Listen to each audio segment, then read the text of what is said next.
And we are live. This is Dark Journalists. What a great crowd we have here tonight already. Of course, as usual, I'm joined by the lovely Olivia. Hi, everybody. And pretty hot for Labor Day weekend, yeah, I would say, going into weather. it. It's been kind of weird out here. And we got that impression that the summer was going to be over really quick. Mm-hmm. And then now we go right back deep into it. And tonight we're doing X Series episode 96. And this is going to be something really special because we're going deep into the connection between the continuity of government program and the UFO file. Now, this is something where independent researchers have excelled in either direction, but they've never brought it together well. So you can get some of the very best researchers who deal with deep state topics all the time, but they won't touch the UFO file. And then when you get the UFO file people, generally it's a different kind of a thing. They do not have that inside grasp of how the government agencies work. This is crucial. And, you know, there's even with the really excellent ones, you really need both sides of that hemisphere in the mind going to get on this. Something I've noticed over and over again, appreciating both levels of information. And we're going to get into that. There's some unusual information about the new COG Commander. And I've been telling you on this program about Terrence O'Shaughnessy for quite a while. And he was the Northcom commander when the coronavirus started. Very strangely, he retires now only in his 50s, which is strange for a guy in his position. They usually last out maybe like 75 years old. And so O'Shaughnessy suddenly retires, zap. And then we get VanHerck, who we're going to go into very deeply tonight, and his very unusual relationship to, of all things, the Roswell incident. So VanHerck. What kind of a name is that? How do you spell that? It's VanHerck. Okay. So Van and then capital H, Herc. We're going to go so deep into him tonight. Everyone's going to know his name. There is this thing about VanHerck, which I think is very interesting, which is that he ran something which was a zombie apocalypse exercise. I kid you not. When was this? This is in 2013, and they had done it at a few Air Force bases. And, you know, after the fact, they said it was to lighten up their image. But whenever they're running ops of any kind, you always have to wonder what it is they're actually setting up for. And this whole thing was about how to stop hordes of people from crowding into Cheyenne Mountain and basically getting into the base there. And it's funny because shortly after that, you had the whole Rush Area 51 thing, which was really kind of a setup for a lot of the weird protest things. If you just think in terms of a zeitgeist, you know, not that very much happened at that, but we'll get into that as we go along here tonight. There's a lot to get into. The press is playing quite a game with the UFO file, the way that they're reporting it. And I want to show you how the press is over and over again linking the UFO file directly in with the coronavirus, which is a very strange thing to do. So much so that I'm going to show you where they're using the exact same language in the headlines, even though they're different writers and different stories. So a quick flash here on this, which is VanHerck nominated to lead Northcom. That is your new COG commander. And this ordinarily would just be a normal sort of passing of the guard. But this one's unusual because continuity of government has always been obscure in any case. It's actually due to the work of Professor Peter Dale Scott that we have any real knowledge about it, because not many people even knew what it was. Professor Scott, whose work is cited on this program quite a bit, he is the UC Berkeley professor, and he's out there on the left coast. And, you know, he generally, I would say, in looking at these issues, you know, this is why you can never go left-right with this thing. You know, a lot of people think, well, Trump has the answer. Other people think, well, Trump is the worst. And so these other people, you know, this like deep left have the answer. You have to go on every spectrum to get the truth. And as long as the person doing it believes in what they're doing, then left and right doesn't, it's equal opportunity for any side of your thinking. And often I get the emails, and you've seen them, Olivia, where people say, "Oh, you're too right wing or you're too left wing." I have people who will write to me and say that, and most of the people understand the way things that I do, which is I'm not here to create a political conversation. I'm here to go into the dark journalism around the deep politics. That's a different conversation than my team, the Celtics, is better than your team, the Lakers, which is what we get far too much of in any of these political discussions. So it's not a sports topic. It goes a lot deeper. Now, Professor Scott, coming into this and looking at this situation, he said continuity of government, which was originally formed under Eisenhower, is something that was originally set up so we could survive a great nuclear emergency. That is literally if the Soviet Union had bombed the United States in the 1950s. We set up a vast underground network of communications, living facilities, greenhouses, communities, everything, and it was all completely secret. And that was going to be the government that would take over in succession if we were bombed that way. So we'd have Eisenhower and Nixon in the White House, and if things got taken out, this underground government would take over. They'd try first to get the president and the vice president down there. But this was a very real possibility in the 1950s, and it was also quite a sensible thing to do, because when you're looking at how close we came to a nuclear exchange, and we were watching recently, well, they had it on Twitter anyway, and I passed the link around, where they had this 1961 footage released, and it's the Soviets letting off a nuclear bomb. It was a doomsday weapon. And the mushroom cloud of that thing going off in Antarctica, destroying the ecosystem wherever they let it off. It's a very chilling reminder about what happens when things get out of hand, when we get outside of nuclear treaties and the things that can go wrong, and why we need to bring all that nuclear discussion down to zero. We have way better stuff anyway. So that's just an industry. But I do think if you find that footage, it's quite remarkable.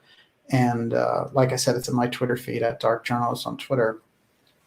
What you get there, though, is the realistic encounter idea, which is Eisenhower had it and JFK had it, and they were both very close. We came around again in the 80s, and we had this very close call kind of a thing. But the way that COG worked, it was going to be the covert government sort of supplanting the overt government in the event of a real nuclear meltdown.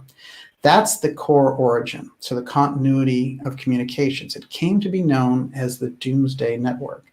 Now, I did an interview in 2014 on the deep state with Professor Peter Dale Scott, and then another one in 2015 and another one in 2016. And they're all available, and they're on this channel. What I want to kind of get us in the mindset of how this thing originally grew and then became so powerful underground that it became something that they could utilize and then be able to subvert over and over again the public government, which happened in a number of deep events running from the JFK assassination through Watergate, through the October surprise of 1980, through the Iran-Contra affair, and of course 9/11, and then the financial coup d'etat in 2008. These events all included personnel directly from the continuity of government.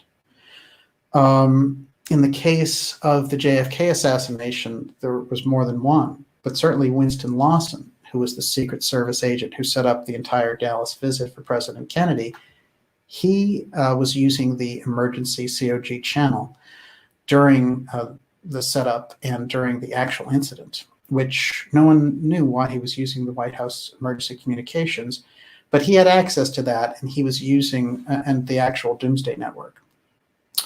Later on, when we get to Watergate, we're going to find John Dean, who is the one who spills the beans and says, oh, there's a cancer growing on the presidency. And then he, as Nixon's lawyer, by the way, never has to testify against him, because you don't have to testify against your own client. So waiving that, he gives them everything that they need to know. So we go further and further down the road. He had worked for continuity of government as well. And he was part of this emergency planning just before he got to work with Nixon. We go further along the players in the October surprise and Iran-Contra. You've got Oliver North, you've got William Casey. These are all continuity of government players. And we're going to get into, and I'll quote directly from that Senate Intelligence hearing about Iran-Contra, where they mention it and they shut down the conversation immediately because you cannot talk until recently about continuity of government. It was the ultimate no, and you did not discuss it publicly because it was so classified. But what happens when that kind of secrecy gets out of hand is it gets beyond the reach even of the bureaucrats. That's a really scary situation because bureaucrats are very hard to deal with, but at least they have an agenda, even if it's greed. The people who get outside of the realm of any kind of accountability can build all kinds of agendas that we don't know anything about. And that's what we're seeing with so much of the space push that's going on, mixed with all the transhumanism together. So that gives us just an idea of what continuity of government is about as a foundation. The continuity of government network was utilized by Oliver North when he was in the Reagan administration.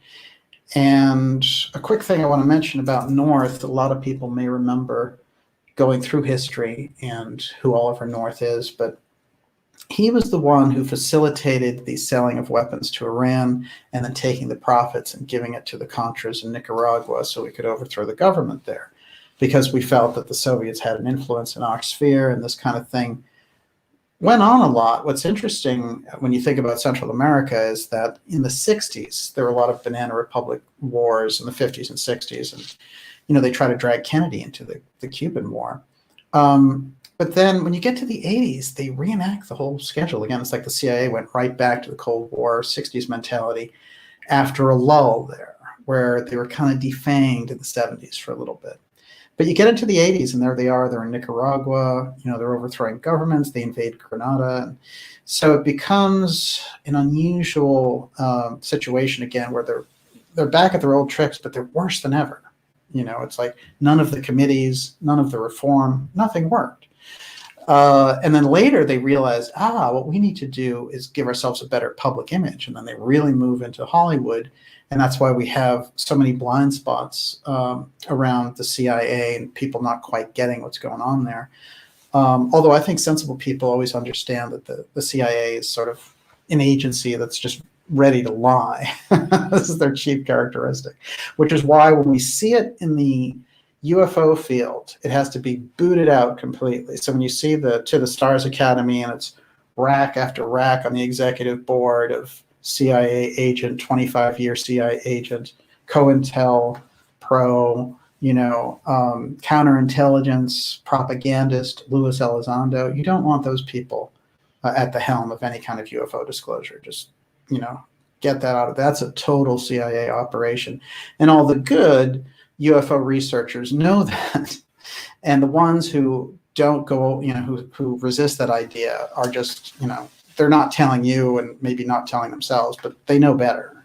That's when you have any company that has over 100 years of CIA experience. They have a guy on the executive board of To the Stars Academy, Jim Semivan, who is the vice president of operations, not a low-level consultant or something. He's a VP. And this is a 25-year high-level CIA veteran, working on very, very dangerous CIA projects. You just don't want those people anywhere near the truth business, because they're in the lying business. That's what they do, even admittedly. So we have to kind of keep that in mind as we go along. Everyone, you're watching the Dark Journalist Show. This is X Series episode 96, and we're going into the deep state to get information on UFOs and continuity of government, which is known as COG. And as I said, Professor Peter Dale Scott brought this work forward on continuity of government because he kept realizing that the personnel involved in all these major events that were changing American history were all involved with this Doomsday Network. And this really was kind of like a quiet power structure in the back that would move into the public sphere to cause a policy change and then move back out. And then we'd be left to pick up all the rubble, like in the case of 9/11. There's so many deep state trails there and COG trails with 9/11. And there's a series of lectures. The book I recommend by Professor Scott, I know I have it here, and we're going to be quoting from it tonight. It's an amazing book, but there's so many of his that I could recommend. This one is American Deep State, and it gives us a little heads up, kind of an intro here. It says, this provocative book makes a compelling case for a hidden deep state that influences and often opposes U.S. policies. Prominent political analyst Peter Dale Scott begins by tracing America's increasing militarization, restrictions on constitutional rights. Sound familiar? And income disparities since the Vietnam War. This is kind of a good way to track it. You have about 50 years of history to work with there. And the intervention of a series of structural deep events ranging from the assassination of President Kennedy to 9/11. This is very important because deep events, the coronavirus is a deep event. A deep event is listed it comes in because you need to be able to change something. So after 9/11, we got the TSA, we got warrantless wiretapping. We got a number of constitutional infringements and an emergency situation. So we're under emergency rules. Now, the emergency rules, which we're still under today, the same 9/11 rules, each president, Bush, Obama, and Trump, all signed on to those emergency rules, which we're still under, and they have not relaxed since that original emergency. I think I could say pretty much without a doubt that the 9/11 emergency that we were in, we're no longer in. And so we want those powers back. And we want this whole thing. This is where Northcom comes in, because Northcom gained tremendous abilities at, being at the ready for the United States and being declared as like this defender of the homeland. None of that stuff, Northcom didn't have that kind of power beforehand. Through Northcom, we get two things. When the person becomes the Northcom director, they have the option to become also the North American Aerospace Director. So going back to VanHerck, now that he leads Northcom, he's actually in charge of three things. The three things he's in charge of is North American Aerospace. He's in charge of Northcom, and he's in charge also of COG. You get those three in that role now. And they've been doing that. They did that with O'Shaughnessy as well. Now, O'Shaughnessy, I would have predicted would have been in there for a long time. And I think that they were setting him up originally as a kind of a tryout figure for this COG thing. O'Shaughnessy got into a little bit of trouble when he was talking about, he was in the Cheyenne base and he came out and he gave a press conference and he said, oh yeah, we've had high-level visitors in here. My main problem is I have not had enough room for all the high-level visitors I've been getting in my bunker. Now, he said this at the height of the coronavirus scare that was going on in March and April. So for him to say this and for us to start to wonder, well, who was in there? And then he realized, and why? And why were they visiting?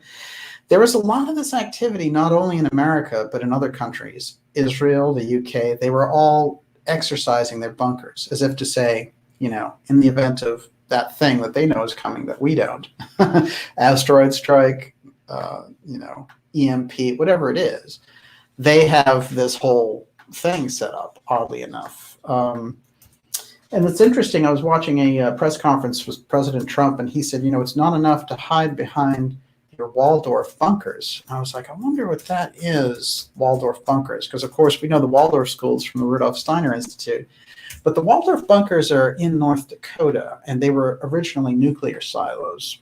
And so he was kind of really getting to that whole process that's been going on of all these wealthy people buying up bunkers in anticipation of either the breakdown of society, or they're being given some inside information, or they're giving, they're probably being given false information as well. But whatever it is, that's what they're up to. Everyone, you're watching the Dark Journalist Show. We're going to be taking your questions in the second part of the program, and I'm going to ask you to put them all in caps, and Miss Olivia is going to have those ready for us. How's it going out there? Good. I'm trying to keep up. It's a fast crowd tonight in the Ideas Room, and I'm looking forward to your questions. What I'm going to try to do tonight is really connect COG with the UFO file and then bring it all around to what's happening that I see linking up the COG UFO thing with the coronavirus. This is the grand triad that they've been trying to move out on us. All right, let's play 3 headlines here. This is a little game. Let's start with the Wall Street Journal, and this is from September 1st by T-Ping Chen. The name of the article in the Wall Street Journal is UFO spotting has replaced bird watching as pandemic obsession. Sightings are rising, and 2020 is shaping up to be a banner year for close encounters. That's the headline, September 1. All right. Next story. Frank Miles, Fox News, September 2nd, the next day. 2020 is shaping up to be a banner year for close encounters as UFO spotting replaces bird watching as the new pandemic obsession. The exact same language. Interesting. Totally different article, totally different content, totally different writers. But they're being given instructions about linking coronavirus to the UFO file. And they're doing it by saying, they're juggling the language. 2020 is shaping up to be a banner year. 2020 is shaping up to be a banner year for close encounters. And then UFO spotting replaces bird watching as new pandemic obsession. UFO spotting has replaced bird watching as pandemic obsession. So they're basically getting the same script, and they come out with these stories. And then check this out for an opener. I found this pretty interesting. In the wake of the coronavirus, sports stadiums have fallen silent. Shopping malls have been turned into ghost towns. Yeah, you did it. And bars have emptied. But the skies, depending on who you ask, have gotten a lot busier. Really? Have they? And then try this for a subheadline. This is in the Fox News article. In a time of crisis, we look elsewhere for salvation, even if it means looking to the stars. Interesting. Language, salvation, stars, crisis.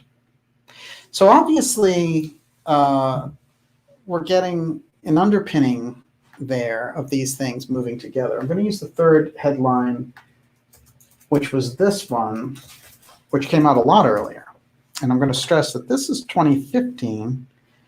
And it's important to remember when we talk about this UFO thing and how all of these publications are getting behind UFOs, but the weird threat version, the CIA version of UFOs, not the actual UFO file version, which is the real research. So the CIA on UFOs, it was us. This is the CIA confessing on their own Twitter account that they engineered a lot of these incidents of UFOs to gauge reaction or to test out secret stuff. That's what they're saying. It was us. We did the UFOs. All that stuff people were left with that we didn't tell the truth about, it was just us. Now the CIA wants you to believe that they're disclosure champions and that the UFO file is something that they want to share with everyone and that they're fighting the government. Remember, they are the government, the worst part of the government, and they're extra constitutional. They're saying that they're fighting the government to get this UFO truth for all of us. That's quite a stretch because we've just seen them confess to lying for years and years. So it's going to take another 70 years for them to say, well, you know, we put this op out on people in 2020 to see if it would work because we wanted to test this out. And people will wring their hands then be like, you know, wow, I can't believe that that's how things used to be. So instead of dealing with that reality, we just expose them now, see that that is all BS. Their version of the UFO file is BS, and move forward to the real thing. You know, that's the kind of attitude that we need in order to get this right. I think that's very important. Now, let's throw in another weird one here. This is a TKO pretty early in the round. This is an interesting fact of VanHerck's past is that he was in charge of this exercise, which was about a zombie apocalypse. And then he talks extensively about it. And then we find out that this actually happened on a couple of other air bases, and that they did this whole dry run for it. And VanHerck later decided not to take, he was like, oh, I was just talking about it because it was fun to talk about, kind of thing. But we always know that they're up to strange things, and they were using a lot of this zombie symbology for some reason, zombie apocalypse symbology in 2011 through about 2014. That's him being promoted to Brigadier General, by the way. Native son, he's from Missouri, and well, I'm going to tell you that in a minute. I'll save that. First, let's do the zombie part. This came out of the CDC in 2011, and it was a graphic novel done for the CDC, that is the Center for Disease Control, is the same one who give us all these crazy regulations now around the coronavirus. And they're trying to give us this information and saying, oh, there's a zombie apocalypse, here's what to do.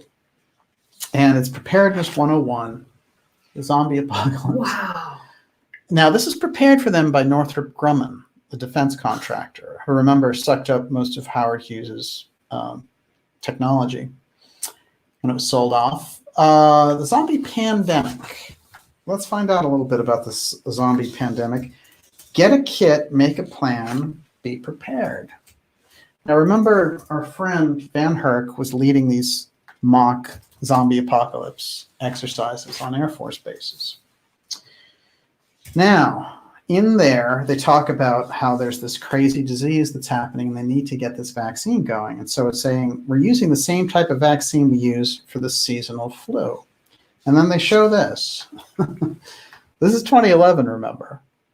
It looks pretty much like coronavirus. I would agree. This is their stuff right on their website, and it's easy to download. Here's some moments inside the graphic novel. The CDC is working with local health departments on a vaccine. Until then, hunker down and don't go outside unless you have to. Well, that sounds familiar. That's one. There's 36 pages of this thing, but I'm only going to give you a couple. Here's another one. The guy's watching TV, and it goes, the Centers for Disease Control and Prevention is recommending that people distance themselves from anyone displaying these symptoms. And then the virus symptoms include slow movement, slurred speech, and violent tendencies. In other news, several people have been hospitalized after a strange virus began spreading rapidly throughout the Southeast. Hello, New York City. I guess that's Northeast. But Southeast also got walloped pretty bad. Okay, moving along from that one. This is more of this CDC graphic novel. Let's see if we can find... What was the point of creating this? They had to hire somebody, spend money, do this. Oh, yeah. Why? Well, and they hired Northrop Grumman. Think about that. Yeah. My thinking on this is, they did it under the guise of PR. And then also, just like the exercises, they were both using this zombie stuff, but it's not really well explained, except that they're trying to do something to appeal to the public's imagination, which isn't really very convincing. All right. Quarantine efforts here in Raleigh, North Carolina, haven't done too much to contain the spread of the virus. Over half the city is now infected, and new cases showing up throughout the Southeast. This is a very grave and dangerous situation. The governor has declared a state of emergency and has activated the National Guards. It's really remarkable. It is really very much like a map of what's going on. This one I like. The CDC is working with local health departments on a vaccine. Until then, bunker down and don't go outside unless you have to. So that's more of that. This gives us a little insight. Look, this was created 9 years ago, and they have the script for this whole thing at the ready. This is something that Dr. Nick Begich said on my show, where he said, don't imagine for a second that they're coming up with this out of whole cloth and just figuring it out. They have the plan on the shelf, and then you go in off the shelf and take it off the shelf.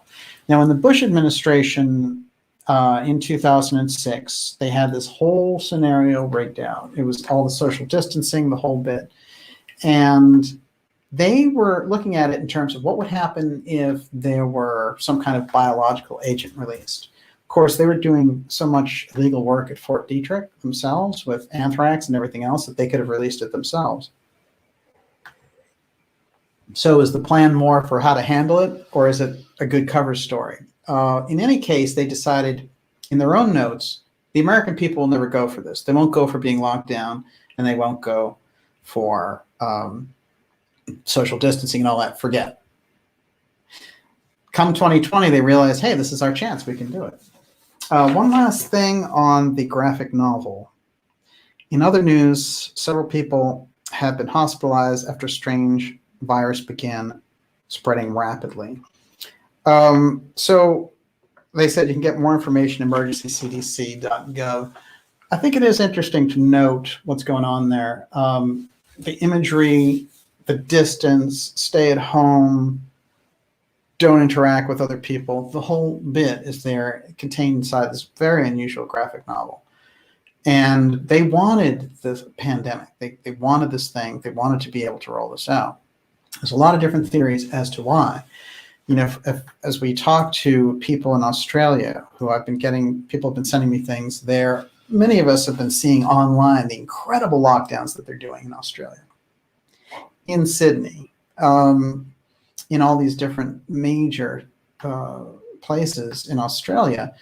You know, it's a very unusual situation because they don't have that many cases and hardly any deaths at all. And as we know, the entire thing has been exaggerated in terms of numbers. And we've gone through that in so many episodes that we're not going to do it here. But this idea of trying out these kind of thug fascist tactics, you know, in one case, they grabbed a mother from her house for a Facebook post. I kid you not. A pregnant mother. A pregnant mother, yes, exactly. And what do you do with that? You know, what do you do with the idea that a Facebook post of a political nature can get you into trouble? That is fascism, the living epitome. So we have to look at this and say, what is it they're trying to do? A lot of the coronavirus hype has been successful. A lot of it has failed as a narrative also. And this is a big part of the problem. Because when they fail wholesale, it's going to be ugly. And we know that they've been rolling out riots and everything else to cover their tracks and create this chaos situation. But in truth, when people stop and take a real look at what's been happening and how certain medications are kept off the market and all the rest, the penny starts to drop in a big way. And then they start to wonder, what's behind this? Well, let's look at some unusual things that were coming up around this period when it started. One of them was an article by a person named William Arkin. And Arkin, it's very interesting because I've asked Professor Scott about Arkin, and he said, well, you know, it's very interesting. He knows a lot about these things around the deep state, but he leaves out crucial things, you know, like the authorship of Dick Cheney around continuity of government.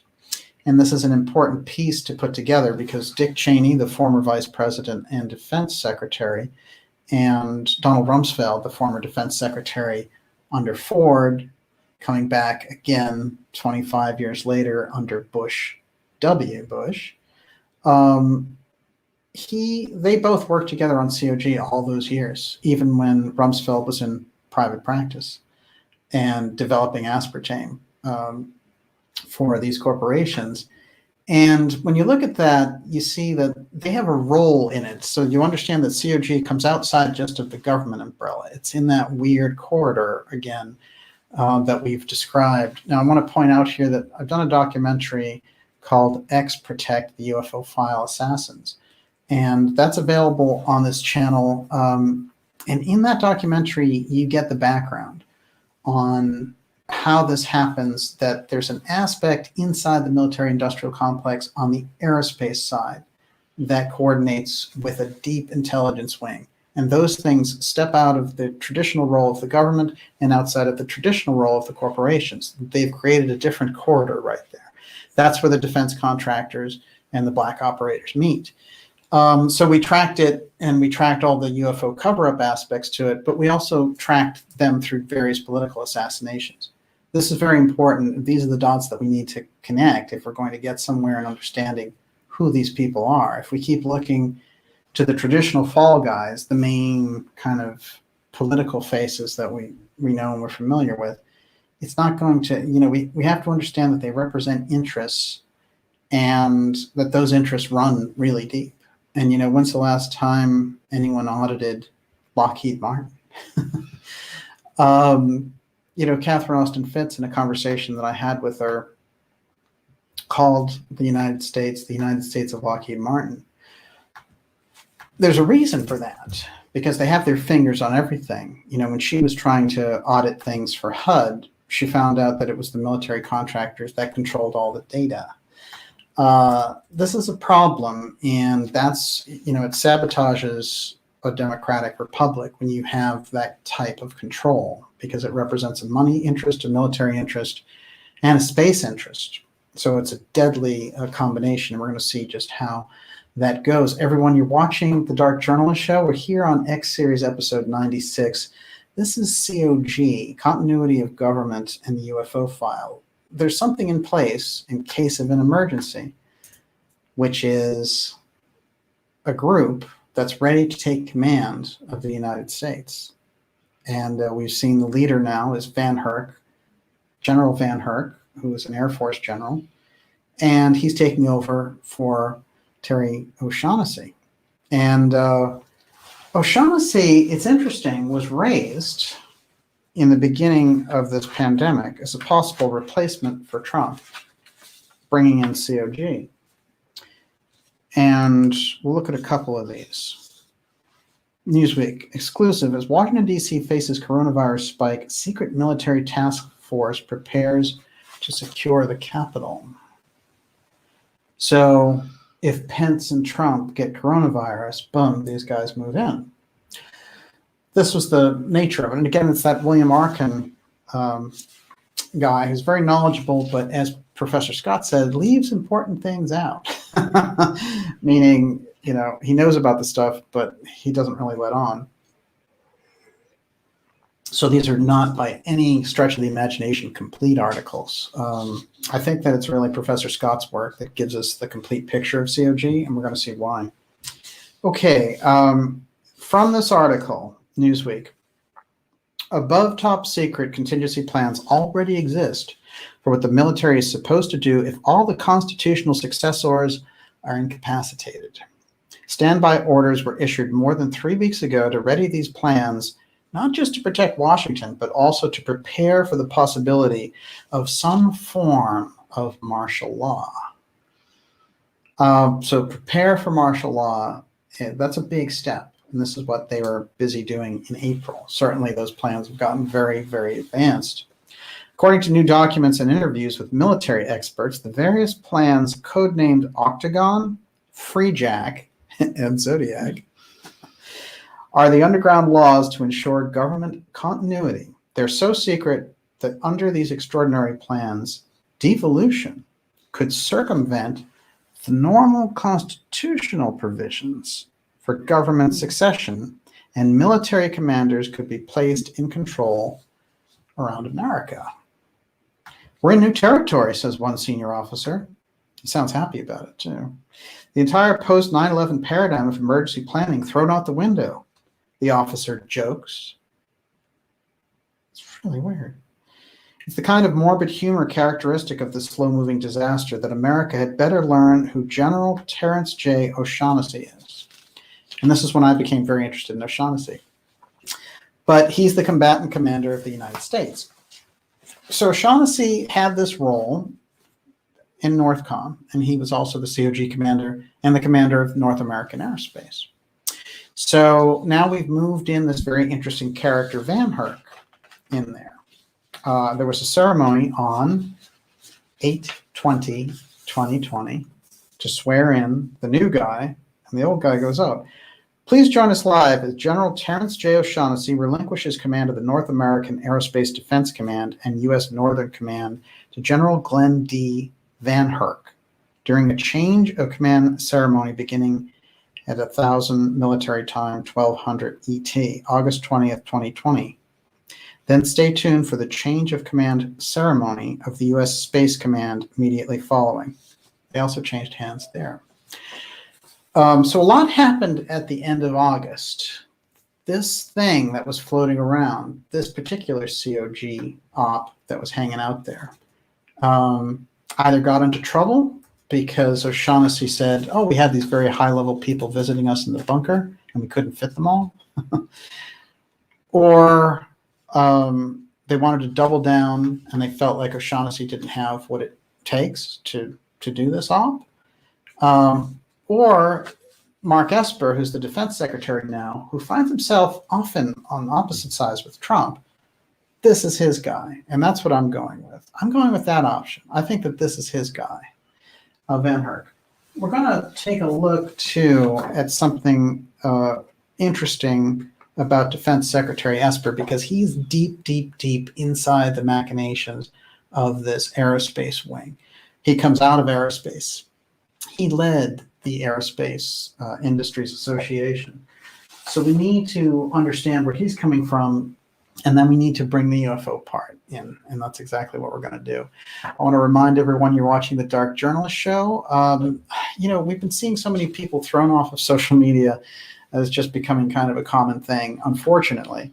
But I want to remind you to go to darkjournalist.com and sign up for the newsletter. That's a free newsletter that comes to you directly once a week in your inbox and let you know all the shows that we have coming up for you and all the exciting guests that are going to be here for the fall. Coming up very shortly, we're going to have an interview with Catherine Austin Fitz coming up shortly, and Robert Kennedy Jr. is coming back on the program. We have some really incredible shows coming up for you. You do not want to miss.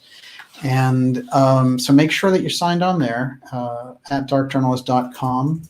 and just hit that newsletter link. Make sure that you're in. It's important because the truth is, as much as we're on these social media networks, and we like to utilize them as much as we can, there's no guarantee that any of the work that we do will be there much longer because of the nature of the censorship that's going on. You know, I think with all the craziness that they've been doing, it's even more, you know, that kind of feeling is heightened. But also in the event of these things that are going down, you know, it has this feeling like it's very easy in a political year for them to pull a plug. And we see signs of that already, where Facebook was saying, oh, well, for the last week before the election, we're not going to be taking political ads. You know, that's a little bit funny, you know, to me, because if you're not going to take political ads, then don't take them, you know. So a lot of funkiness going on. So the only way to kind of guarantee that direct corridor, you know, back and forth that we can have is make sure you're on that mailing list. That mailing list is the key, not only to the exciting shows we have coming up, but there's events coming up, and there's all sorts of things that you're going to want to know about. So make sure that you're on there to be counted. How are we doing out there? We're doing great. Stefan Vanderlaan wanted to mention that there's a manual for the military in what to do in a zombie outbreak. Oh, yeah. This is very interesting. This zombie thing, I don't know. The only thing I can think of is part of what we're seeing with the riot stuff and with the Antifa stuff. You know, it's lending itself to a kind of insane situation. And I do feel like zombie is kind of almost like a code in a sense. You know, the living dead and all that kind of thing. For me, when I look at it, I think that they're always using code. This is what I've noticed about them in their conversations. Not to be paranoid, but when it comes to anything like this, then they use a kind of cover, just like an X-steganography. So in this case, zombies was the thing that they used. Well, Deborah W. says, zombie apocalypse after the vaccinations? Exactly. It's a good question. What happens then? And again, I want to, one of the things that I think we can differentiate the idea of a vaccine from an injectable. Because what they're trying to do really is inject you with tracking information and basically like inject you with a credit card. because you're on a digital network and they want to be able to do all that stuff under the skin. People don't want to do that.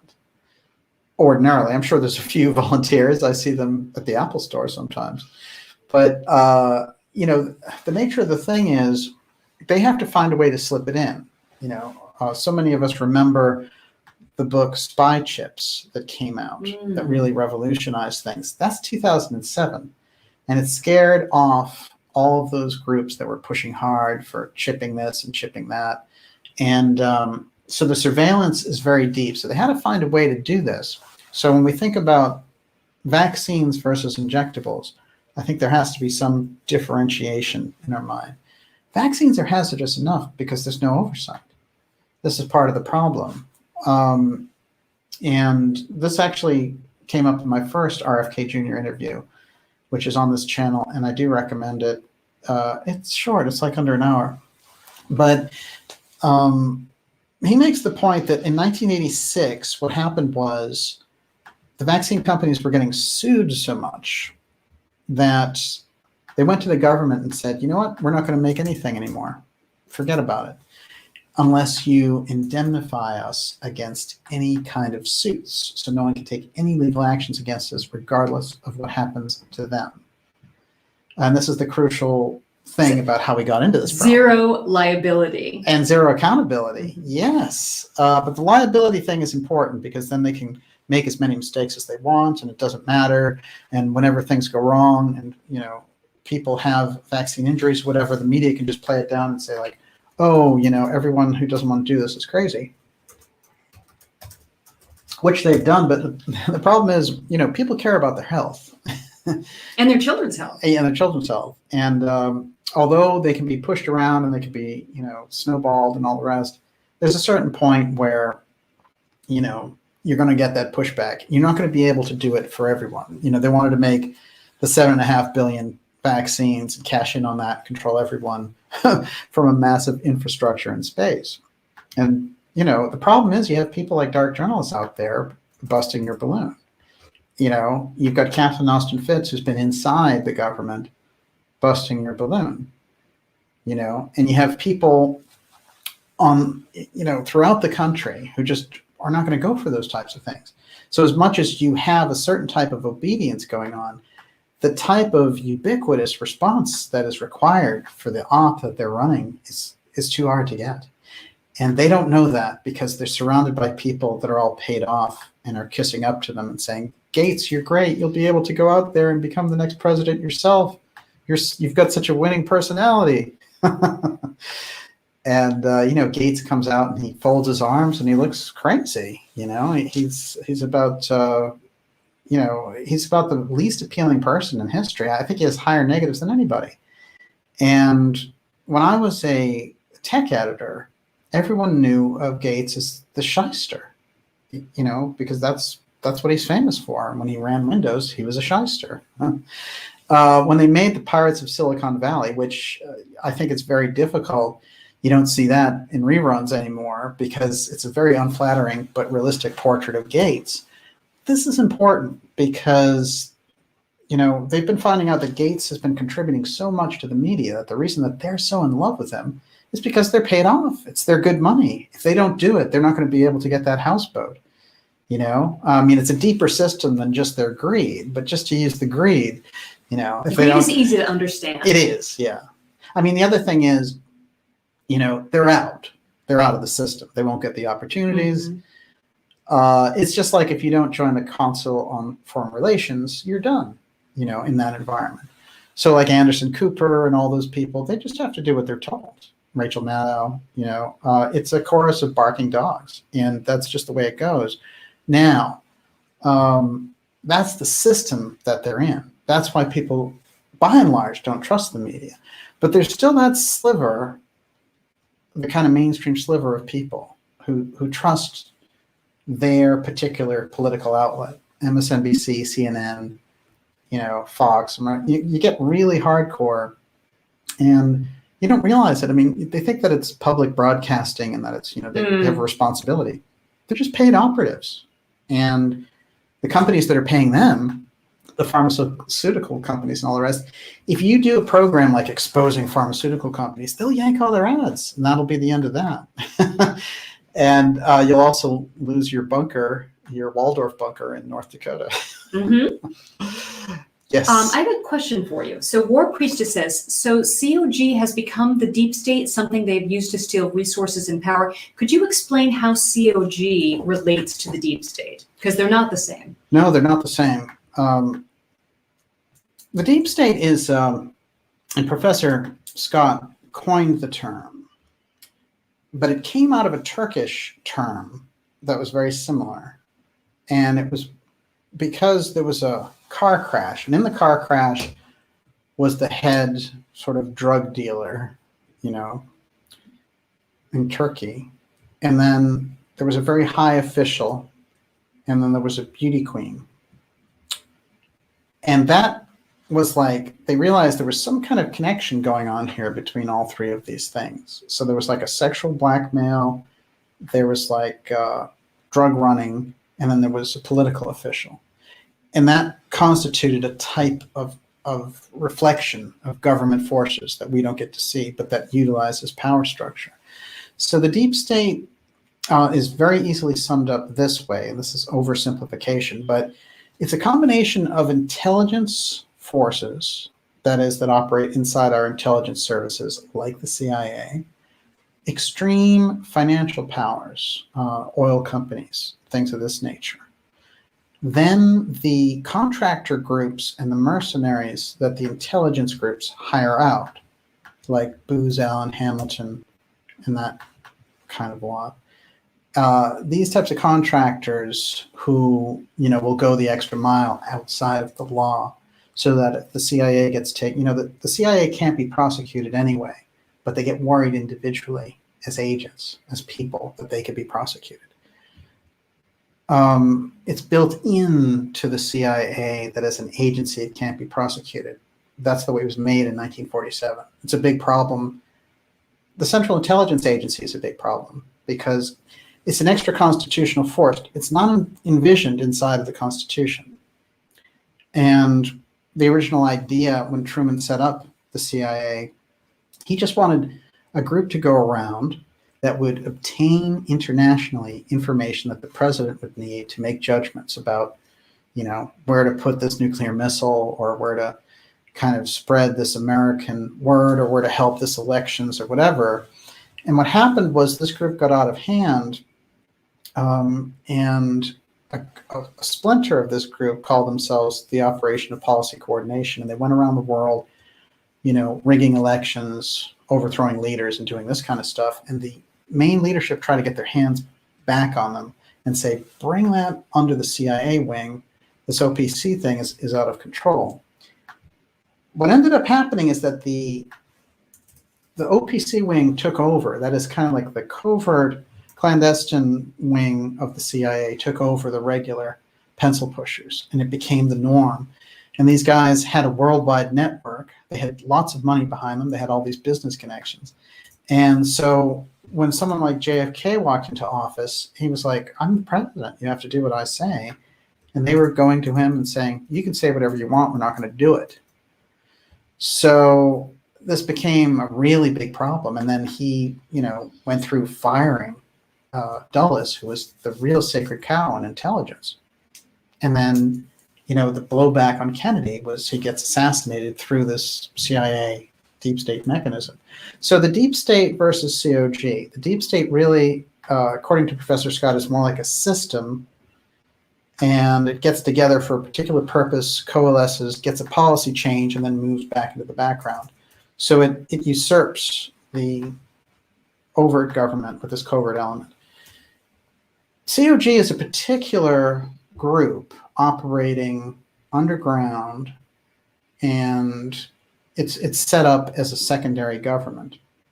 Now, it has a push-pull with that government that's on top, and those people around the deep state can utilize COG. For example, if I want to do something and keep my communications completely private outside of the NSA or anybody, I can use that COG channel, because that thing's only supposed to be used in the event of a nuclear war or a great emergency. This is the great change that Rumsfeld and Cheney brought in the 80s. Because originally it was just for a nuclear attack. They changed it to emergency, which means anything that they perceive on a governmental level is emergency. So it gave them all kinds of powers to utilize this COG system. Communications, secrecy, money, underground facilities, labor, it gave them all these things at their fingertips. So you have the deep state includes things like also organized crime. So, when you think about underground bases and things like that, you don't think about organized crime. But you can think about the idea of a kind of black ops system that utilizes things like organized crime. So if I'm in the deep state and I want an assassination done, I might not use my own agents. I might not use my own guys. I'll go, and we've seen this demonstrated, I'll go to organized crime, hire their assassins out, and then have them do it. And then if they get caught, or if anything happens to them, I hang them out to dry, or I hire another group to eliminate them. Anything so that it doesn't come back to me. So that's the way I would kind of characterize those two. The deep state is operative all the time. When you look at the coronavirus, think about the people that are behind it. The pharmaceutical companies then represent that huge financial piece. But all these transhumanist actors that are trying to come in and track people and make people cattle, this whole thing is a deep state operation. So those deep state operators stay very close to the action around an op like this. And this is one of those that has the possibility to give them a greater foothold in 9/11. If you think about it, they can, and I think that they are going a lot further than 9/11 for sure. Yes. So we're going to quote actually from Professor Scott's book here. Before I do, Miss Olivia, what else you got? Karen Carpenter says, did you see Dr. Farrell's update saying the Russian vax is to allow the opt-out of Gates vax and nanotech in vaccines may be manipulated by 5G frequencies? Well, this is all very interesting. Yeah, I think he's onto something.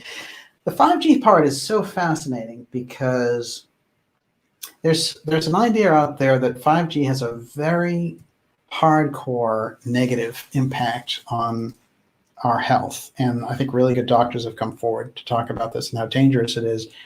And through Robert Kennedy Jr.'s work at the Children's Health Defense, we see that. There's a whole library of that information there. There's no question about that. 5G in relation to coronavirus is a very tricky thing. Both Dr. Farrell and Secretary Fitz have discussed how the coronavirus is a term. It's like a catch-all, COVID-19, for this whole thing that they're doing.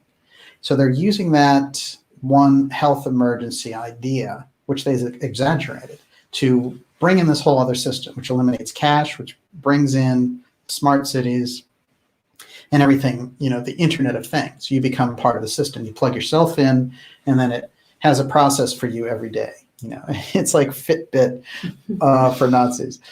And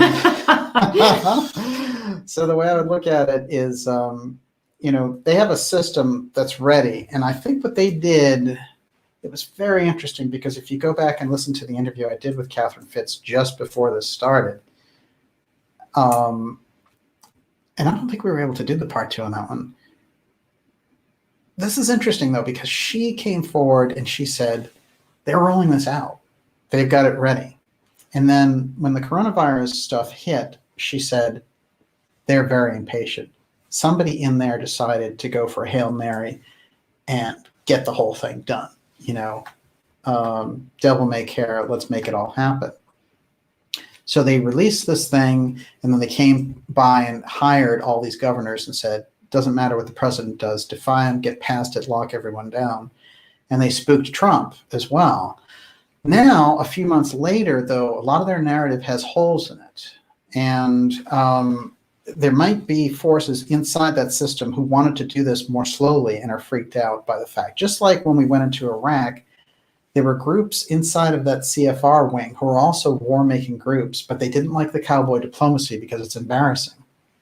If you go in there and you blow up 1 million Iraqis, and then there's no WMD in there, that's embarrassing.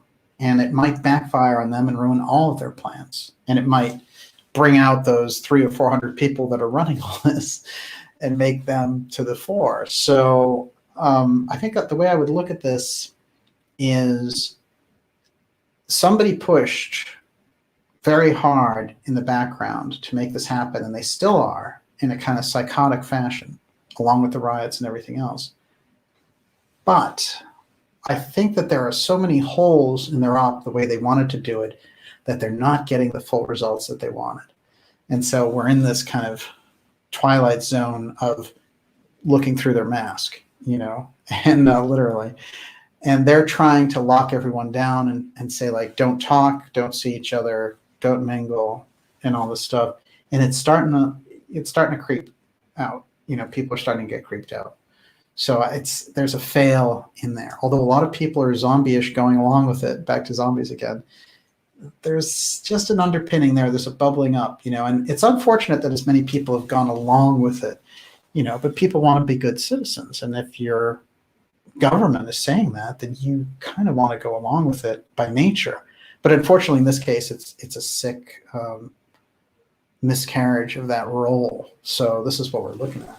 I'm just going to throw this in here. Yes. So David Dunaway says he has a friend who has 6 patents in nanotech applied to bioscience and hypodermic vaccine delivery. Wow. Well, that's pretty intense. This is the thing about, you know, injectables. What are we actually going to be injecting anyway? Well, they did start in West Africa, and there's so many studies we could cite. One thing I will say about what they tried in West Africa was they tried to give them the ability to do all their transacting from what they had been injected with. So this was a pilot study done through the Gates Foundation. So this is what they're after. They want you digitized. Do you remember our episodes with Ilana Freeland, for example? Ilana Freeland would talk all about how the space fence is there, and that what they are trying to do is ionize the atmosphere so that every person becomes a walking tower. Now, a lot of people don't quite understand the depth of the research that she has behind that, you know, but it is a remarkable thing. It might sound like just like, oh, you know, sure, people are going to be walking towers. That's paranoid thought. But actually, it makes the most sense for them. If they want control, they want to run it from above. They've been building that space infrastructure. You don't black out the space infrastructure since 1972 and not go back to the moon unless you're building something. I'm going to presume that they're building a gigantic global control grid because that's the way that they're acting. So in her work, what she was saying was they're going to be able to have full spectrum dominance like they do, that's the military doctrine, from space. So when they added this idea of the Space Force as a warfighting domain, that gives you all the abilities now to operate weapons in space, which is actually forbidden by treaty. So it's a really big problem, the thing that they've built. But now I think the idea is, hey, everyone will break that space treaty and it won't matter. So we'll have space weapons up there after decades of people resisting it. I mean, having those types of weapons in space, we've already had big problems preventing a nuclear exchange on Earth as it is. God knows what kind of weapons that we have now. So we don't want that kind of thing happening from space. Speaking of space, let's figure out the space connection to General VanHerck here really quickly. So we have him now in charge of COG. He's it. So if you think about William Arkin's article where he said they need to meet that combatant commander because he might be installed because he's the leader of COG. Well, now it's VanHerck and not O'Shaughnessy. But VanHerck has a very interesting credit in his background. I'm going to read it. It's that he was the commander of the 509th Bomb Wing. Where have I heard that name before? The 509th, I will tell you. You know who was once in charge and was the intelligence officer of the 509th Bomb Group? A little, very interesting gentleman named Jesse Marcel, who was the intelligence officer for the 509th Bomb Group in Roswell that went out and checked the crashed UFO, and that later they made pose with a weather balloon, and he would tell his family and friends later, oh, that was all a fake out to get everyone off the trail of what I'd actually found. So the Roswell story is famous in UFO literature. I don't have to go too much into detail, but I want to spotlight a few things about it which gets missed in the hoopla, which is that Marcel was the intelligence officer for the 509th at a point in history where they were the only group that was allowed to drop the atomic bomb. So you have to think how trusted he was when you get right down to it. They had trusted him with the intel around dropping the atomic bomb, which is probably the top intel at that time in 47, because we had dropped it 2 years earlier, and it had had a decisive effect in World War II, making the surrender of Japan permanent. So when we look at this, we have to come into Marcel from that level, that he is one of the top intelligence officers that we have at that point, and we didn't have a formal CIA until September of 47. And there's a good amount of research that says the formal CIA was created in order to cover things like the Roswell incident. And I'm going to posit tonight that there's an aspect of COG that was created to deal with things after the Roswell incident that is directly related to the UFO file. And I'll show you how. That's General Ramey there posing with the phony wreckage of a weather balloon. Now, on the record, in our documentary, let me see if I have this handy. Jesse Marcel said on the record that there was so much of this material strewn on Mac Brazel's ranch, which had crashed July 2nd, that when he went there, it just was a sea of wreckage. And that Brazel was complaining that his animals would not walk through it, which I think is very interesting also. But he said it was an unusual kind of metal, and that the metal, you could crumple it up and then it would open back up, and then you couldn't cut it, you couldn't burn it, you couldn't dent it. There was nothing you could do.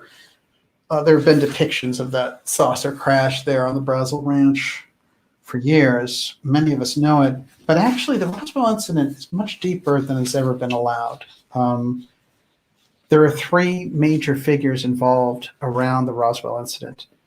Howard Hughes was called in, as we pointed out in the documentary. That's a very important piece because Hughes had his own knowledge around the UFO file. Lindbergh was called in, knowing so much about aviation. Werner von Braun was there when Lindbergh was there. You know, these are the missing things. So many people have run around sort of saying, well, no, I believe this general or whoever, and they got into these groups who believed certain things. You know, the funeral director was lying or whatever. It didn't matter. The mass of people who saw the wreckage, massive people, massive witnesses saw bodies, massive accounts, family accounts passed down. Doesn't matter if one or two people said one thing differently or another. There's too many people. This is what happens. Now, in 1994, faced with all of the pushback around the Roswell thing, the Air Force decided to do their own sort of Warren Commission report on it to get it out of the hair. And they said, Roswell report, case closed. It was a weather balloon. And so these are the same people, remember now, who are supposedly saying, hey, you know, we got to figure out what those UAP are. It's the same group. And what they want to do is either keep the truth from the public or get the public to believe their truth. Another shot of Marcel there getting called in after looking at the real wreckage and it being asked to pose with this stuff. One of the interesting things that Jesse Marcel found was among the wreckage, all these unusual beams. And the beams themselves looked very much like they had a kind of hieroglyphic language in there. this, I think, is significant for a lot of reasons because I know that there have been ideas that the wreckage could have been, and even really great people have suggested this, that it could have been German or it could have been something else. And I think that the facts support that it's just more of an alien operation, although I'm going to quote from one of those books tonight.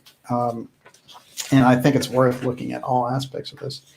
That is Marcel around the time of the incident. And in short, what happened was there was a loud sound. People had been seeing lights. There had already been incidents in late June in upstate New York.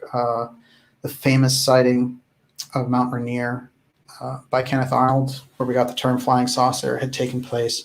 And also in Washington, we'd already had that Maury Island incident, which is detailed so well in the Maury Island book, The Maury Island Incident by Ken Thomas. Now, what's interesting is when we go back over this and we're looking at Marcel as a character, he's coming into this and he sees this scattered, strewn all over the place. And what he does is he brings it back and he stops at his house and he shows it to his family. And then he gets a huge army operation going and they vacuum up everything that was there. And they send all the wreckage back. Now, the researchers I've talked to, like Stanton Friedman, who's no longer with us, who really did the yeoman's work on this, they said there were two crashes. There was that crash, and then in Corona, which is where the ranch was, another side of it, a little further away, there's another crash site. And it was the second crash site that had the bodies. And so one of the interesting stories, if you follow this, is that there's a water commissioner who sees the craft, and he sees three bodies outside of it, and one of them is still alive. And then over his shoulder coming is an archaeological group. I love this story. And so they're marching along here, and they see her like, what the heck is going on? And then having heard from the military, from Marcel, that the stuff was there, then the military is driving up. And so you've got the military, you've got the water commissioner, and you have the archaeological group all there and looking around at these aliens half dead. So, you know, there's no getting around the amount of witnesses for the thing. The military said, if you say anything about it, you know, this is top secret and all the rest, and they locked everyone down. One of the great witnesses, of course, is Frankie Rowe, who was a 10-year-old girl and whose father was a fireman, and he had gone out and he had said to her, we had these beings outside this craft, flying saucer, and two of them were dead and one of them was still alive. This is a theme. A couple of the aliens were dead, but one of them was still there and they were trying to communicate with it. Interestingly enough, when I was looking at one of Joseph Farrell's book called Roswell and the Reich, which is fantastic, trying to go over those German technology connections to the United States at that time of Roswell, and why they yanked so many of the German Nazi paperclip security clearances as soon as the incident happened. He talks a lot about this situation of someone who was around, who came walking up also when that archaeological group was there. And so he's a child, and he has an older brother and an uncle with him. And so we'll bring in this. Anderson's older brother, Glenn, walked around the craft, and Gerald followed him. They came to a rip in the side of the craft, approximately 8 to 10 feet tall and 3 feet wide, and Gerald peered in. Quote, I could see directly into it and was looking through the outer hull and into another bulkhead, and that bulkhead was shaped exactly like the outer hull. You could see through the rip. You could see what looked like components. I don't know if they were electrical propulsion or what. They all seemed hooked together by cables, and one of these was hanging out. There were several hundred strands per one of these clusters that were wrapped. They blew in the wind like horse's tail, except there were lights all over the end of them. These lights were undulating. They were flashing. Some of them were bright. Some of them were very dim. Some of them were flashing. They looked like fire on the ends of these thread-like things that were waving in the breeze. So he's got a very bird's eye look at the craft. So an interesting thing happens where his uncle goes up and starts to talk to one of the creature who's alive. And so this is Farrell talking now. According to Anderson, at this point, 4 men and 2 women approached the site from the opposite direction that Anderson and his family had come. One man was a professor named Dr. Buskirk, and the rest were his students working at an archaeological dig a few miles away. They'd seen a fiery meteor crashing the night before and decided to come and investigate. Very often, by the way, what they tell us are meteors are UFOs or UFOs in trouble, by the way. The archaeological group's reactions were, according to Anderson, almost the same as his own family's had been. There was at first disbelief, then talk about the men from Mars. Anderson then related a peculiar set of details. Dr. Buskirk apparently is capable, quote, Dr. Buskirk is apparently capable of speaking several languages because he tried to communicate with this creature. He knelt down there with Ted and my dad and tried to talk to this thing. I recognized one of the languages spoken as German because I had German relatives that spoke German fluently. Ted was married to a Mexican woman and he spoke Spanish, so I understood that one. Of course, they got no response. I recall Dr. Buskirk trying sign language too, and there was no response from that. So the gray alien that they're sitting there trying to communicate with, he's basically not taking any of their communication. Like, he's just dazed and there's nothing going on. And the only real detail that he gives, you know, it's interesting in this sense, which is he describes the alien as small. And Farrell's making the point here that he's not really getting into the big head aspect of it. And so what he just found it interesting that they were attempting in German or Spanish to do this. But what he gets is that the aliens were wearing a uniform. And he found that interesting. Usually we hear about aliens in coveralls. Well, the aliens that this guy is seeing, they're in some kind of uniform. And I think that when we really think about that kind of a crash, there had been a couple of versions that had taken place earlier. One of them had taken place in 1941, and that one was in Missouri.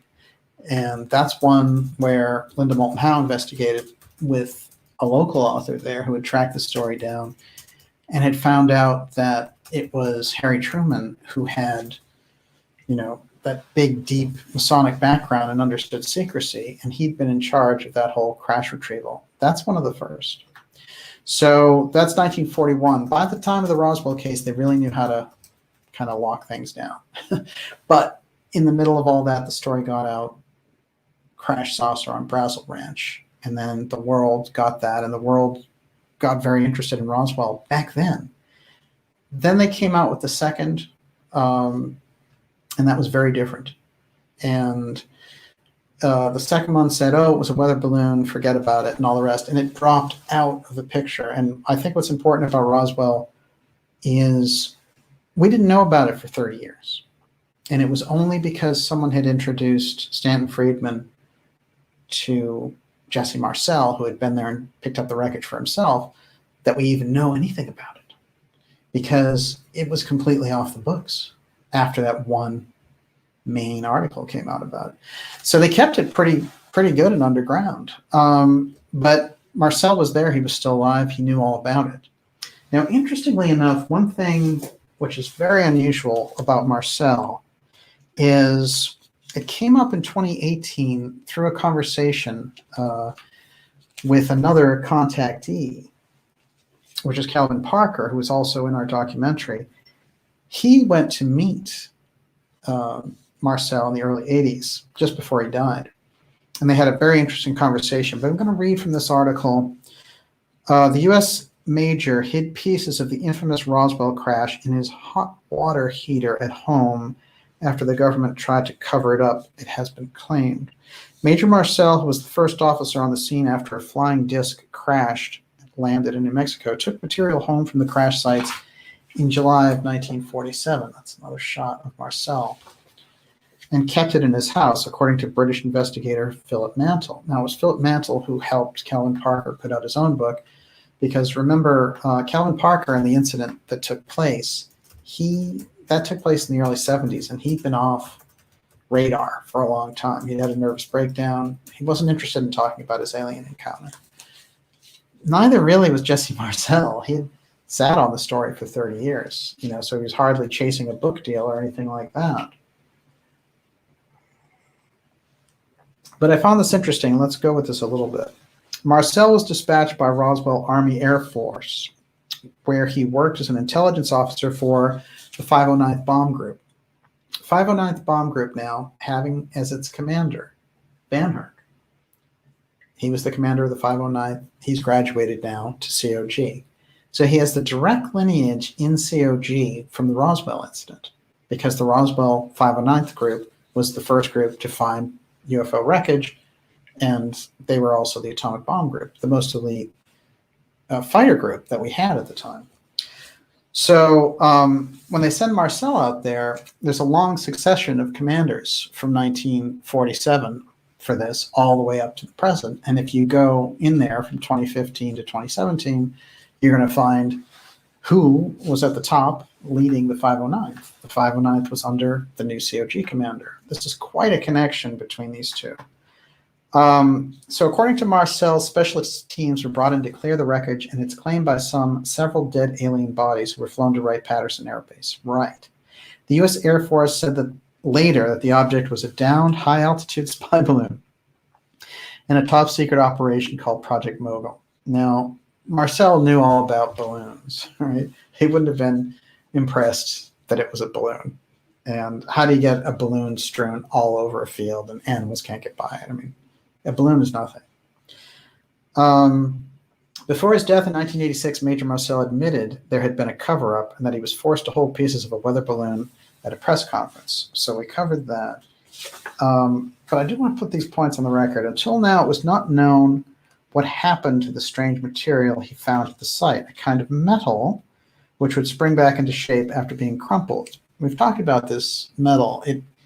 It has within it this kind of apotheum effect. And apotheum, as we've described in this program, is the same thing that's involved in X-Technology and resides in the UFO file. And it's what makes the whole thing so hidden.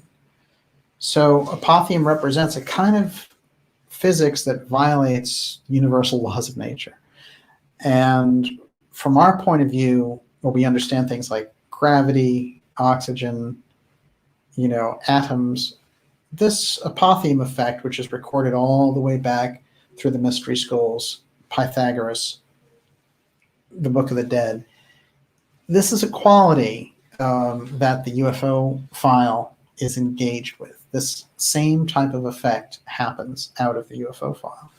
Now, the apotheum effect of taking the metal and destroying it and then it coming back to normal defies what we know about metals. So just like their ability to blink in and blink out defies what we know about physics. And also that, when people have encounters, they go through walls, their car shuts off, the power lines are down, they have missing time, they don't have a relationship to time anymore. These are all apotheum effects. And the word is apotheum. You're not going to find it in the dictionary. And it is kind of exclusive to the X series because I used it after finding it. You will find it threaded. It sort of plays peekaboo in history. You're going to find it surfacing, and then it goes away. And then it's used as a math term at times. It's an ancient term. It has something in common with apothecary. But I think that this term is important for us to get our heads wrapped around because that apotheum effect is described over and over again. And it's this kind of magic show that takes place whenever the encounter, like all the Whitley Strieber type stuff, is all apotheum effects. Do you want to mention where you came up with that term? Where it came to you? I literally... You dreamed it. Yeah, yes. You woke up with it. Yes. Mm-hmm. Yeah, well, but it's different because I'd seen it, and it had various forms. One of the forms that it had was apopheum, which is apopheum. And I was trying to dig back and find it, and it would surface under unusual circumstances. And then I had a dream to use the TH spelling, and that's what it's been used. That's why it's not really local to the dictionary, but it is a word that captures this really quite well. A witness has told UFO investigator Philip Mantle that the Major Marcel confided in him that he kept 3 pieces of the UFO in a hot water heater at his home in Houma, Louisiana. Calvin Parker, 64, met Jesse Marcel 3 times in the early 1980s after Calvin had his own close encounter with the UFO in Pascagoula, Mississippi in October 73. That's deep in our X-Protect UFO File Assassins. There's a big section in the documentary. Calvin, then age 19, was fishing on the banks of the Pascagoula River with his pal Charlie Hickson when they claim a UFO landed nearby and they were grabbed by strange creatures who dragged them on board. He said a mutual friend organized a meeting with Marcel, who was very sick at the time, and he confessed about where he kept the UFO debris. This is the hut where it was kept in Louisiana, interestingly enough. So Marcel, having gone through this incredible experience, had to keep some of that metal. It was too compelling for him not to let it go. Calvin said, he told me straight up that the UFO had crashed and the U.S. government had tried to cover it up. He claimed that the government gave out fake information of where the UFO crash site was so that no one would know where it actually happened. He then went on to tell me that some kind of special military troops were moved into the area to pick up all of the debris from the crashed UFO. Mr. Marcel, to my amazement, was part of that military team at Roswell. At first, he said he was allowed to talk about what happened, but later told not to say a word. That's a shot of Calvin Parker right there. He just told me he was ordered to say it was a weather balloon that had crashed, and being a good soldier, he carried out those orders. This is absolutely critical. In a later conversation, he told Calvin how he had recovered 3 strange pieces of metal from the crash site. Calvin said, he said it wasn't anything of this world. They were hidden in the top of his hot water heater in his house. All you had to do was undo the top 2 screws of the water heater and remove the lid. He then passed away before Calvin had a chance to see him again to check the water heater. Philip Mantle published Calvin's book. Interestingly enough, the son, Jesse Marcel Jr., who touched the wreckage and remembered it as a 10-year-old kid and even had himself regress to try to see if he could remember what it actually looked like, he didn't know that his dad had kept this. So it's a very unusual thing. And what they say is it could be that with his health failing, his dad found someone in whom he could trust, being Calvin Parker, because he'd just gone through this alien encounter. Calvin had that lovely southern U.S. way of talking, and maybe he looked upon Calvin as a kindred spirit, being that Calvin was a close encounter witness. And then they asked the question, could the 3 pieces of UFO debris still be there? It's very unusual. I have to say, I have not heard that story before. So for me, it means that that type of material is probably out there. And, you know, I mean, he was one of the main witnesses, but other people, including the people who own the ranch, also were there. So that's kind of a crucial piece, I think, in all this, which is Marcel knew, you know, so it wasn't just something that he had remembered as an encounter and experience. He actually had the material. Question might be, who did he show that material or test the material with over those 30 years as well? So, you know, this idea that the government's been studying this, which we got from physicist Robert Sarbarker and everything else, they know this. They've been working with this material for decades. And so the real hypocrisy of them bringing out people like, you know, they had Marco Rubio on Mystery Wire recently talking about this as if UFOs had just showed up last week and being like, we need to know what the UAP are, especially if they fly over installations. They could be a threat. You know, we should shoot at them and demand that we have a huge defense budget to go after UFOs. This is the hypocrisy and where they treat the public like children. That's really the narrative that needs to change. Yes, when you get over there. I was just thinking Marco about Jim Rubio? Mars and that saying that he used to have about don't piss on my leg and tell me it's raining. Right? That's the problem. It's just insulting to our intelligence. Yeah, it's beyond. Everyone, you're watching the Dark Journalist Show. This is X Series episode 96, Continuity of Government and the UFO File. This is the connection between the two. And we've shown you that the new COG commander in charge of the 509th Bomb Group, that's the same group that recovered the Roswell remains in the first place, where Jesse Marcel had taken those very interesting first steps in looking at this material and seeing the hieroglyphs and the high beams and being like, this could not have been from this world. Certainly. We're going to be taking your questions shortly here. I'm just going to squeeze in a couple more pieces to this puzzle. And I want to remind you to go to darkjournalist.com and sign up for the newsletter. I've been talking about how they're throwing everyone off of social media, and this is just the nature of the environment that we're in now. It's a very here today, gone tomorrow thing when it comes to our presence on these platforms, although I hope they do continue. And what you can do is sign up for the newsletter, go to the site. That's a free newsletter, and it keeps you updated of all the exciting things we have coming up for you, including some very special events online and offline that you're going to want to be a part of, and definitely some of the exciting people that we have coming up for you in for the fall. The interviews are going to be off the charts as well, our guests for the X series. So with that, also feel free to sign up at the site, get behind the program. We've made that very affordable, and you want to make sure that you have access to all these big changes we have coming up there on the site also. So make sure when you go there, subscribe to the site and let us know, stand up and be counted on this work. Okay, Miss Olivia, I'm going to do a couple more of these, and we're going to jump into your questions. So I know you got them and you're ready. Mm-hmm. And what I want to emphasize real quick is something, jumping back to COG for a moment, something that kind of captures what Professor Scott was trying to give us on this. And it's inside that American Deep State book. There's a chapter in here called A Common Denominator for Structural Deep Events, Project Doomsday and COG. Just a little bit from here.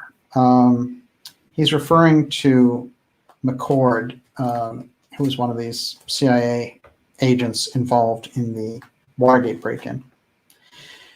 But he's talking about him, and he's saying McCord's participation in an emergency planning system dealing with telecommunications suggests a common institutional denominator in the backgrounds of almost all the deep events we are considering. Oliver North, the Reagan-Bush point man on the Iran-Contra planning, was also the National Security Council action officer for Project 908 planning. This is crucial. That's the continuity of government morphing, Project 908. And thus he had access to the nation's top secret doomsday communication network. North's network, known as Flashboard, excluded other bureaucrats with opposing viewpoints, and it had its own special worldwide anti-terrorist computer network by which members would communicate exclusively with each other and the collaborators abroad. Flashboard was used by North and his superiors for extremely sensitive operations that had to be concealed from other hostile parts of the Washington bureaucracy. These operations included the legal shipments of arms to Iran, but also other activities, some still not known, perhaps even against Olof Palme's Sweden. Flashboard, American Emergency Network in the 1980s, was the name in 1984 and 1986 of the full-fledged continuity of government emergency network that was secretly planned for 20 years at a cost of billions by a team including Dick Cheney and Donald Rumsfeld. On 9/11, the same network was activated anew by these two men who had planned it for so many years. Now think about this. That's billions of dollars to be accounted for to the American people. It's their network. So these people creating a kind of covert, completely underground government based on the fact that they have the secrecy in order to do their job is um, that's disturbing enough when it was under the carpet. But now that it's been opened up, they're basically saying, you gave us billions of dollars to create this fascist system, and now we're going to utilize it on you. This is the big problem with what's going on with the raising of the coronavirus part with the continuity of government part, where they've raised it over and over again, as I've pointed out in the Arkin articles.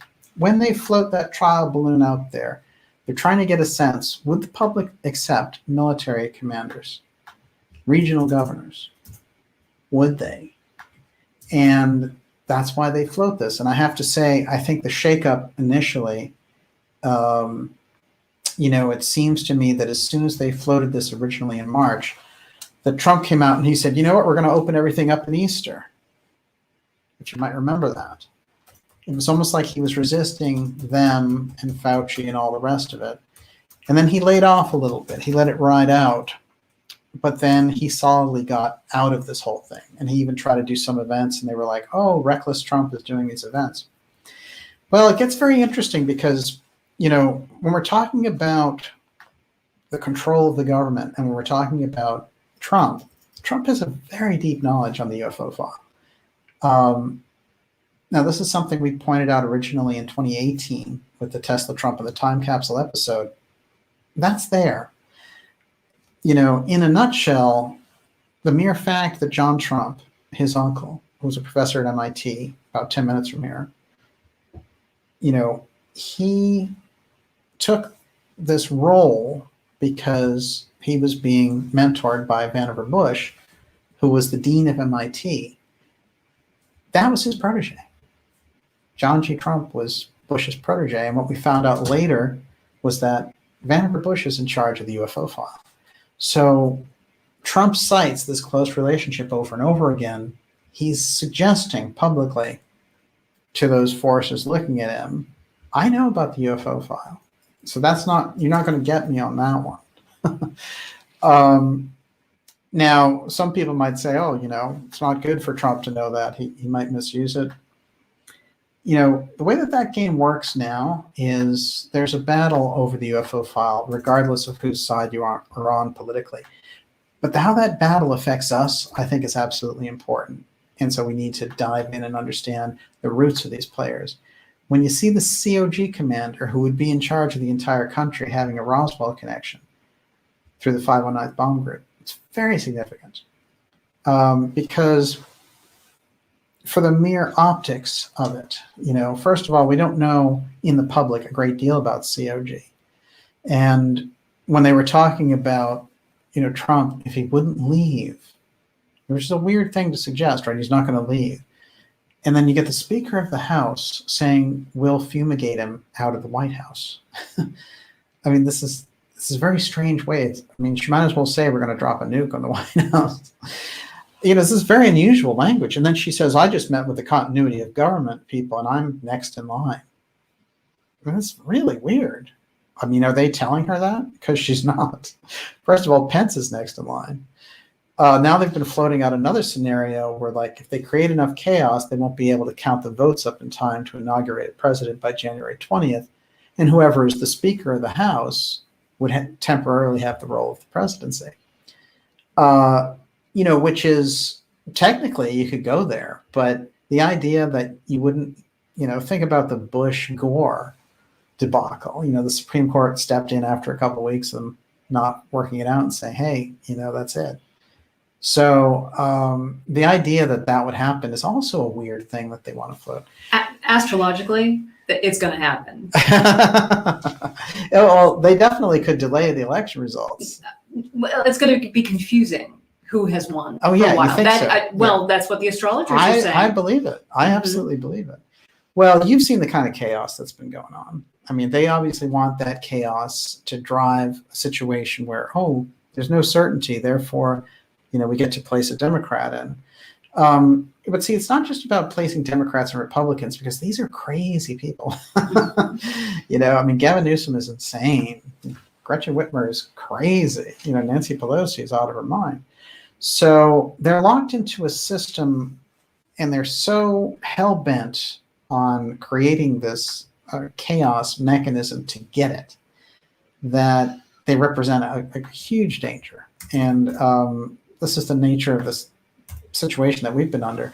But watch the way it works. March rolls around. They roll out the coronavirus. Coronavirus had already been around last year.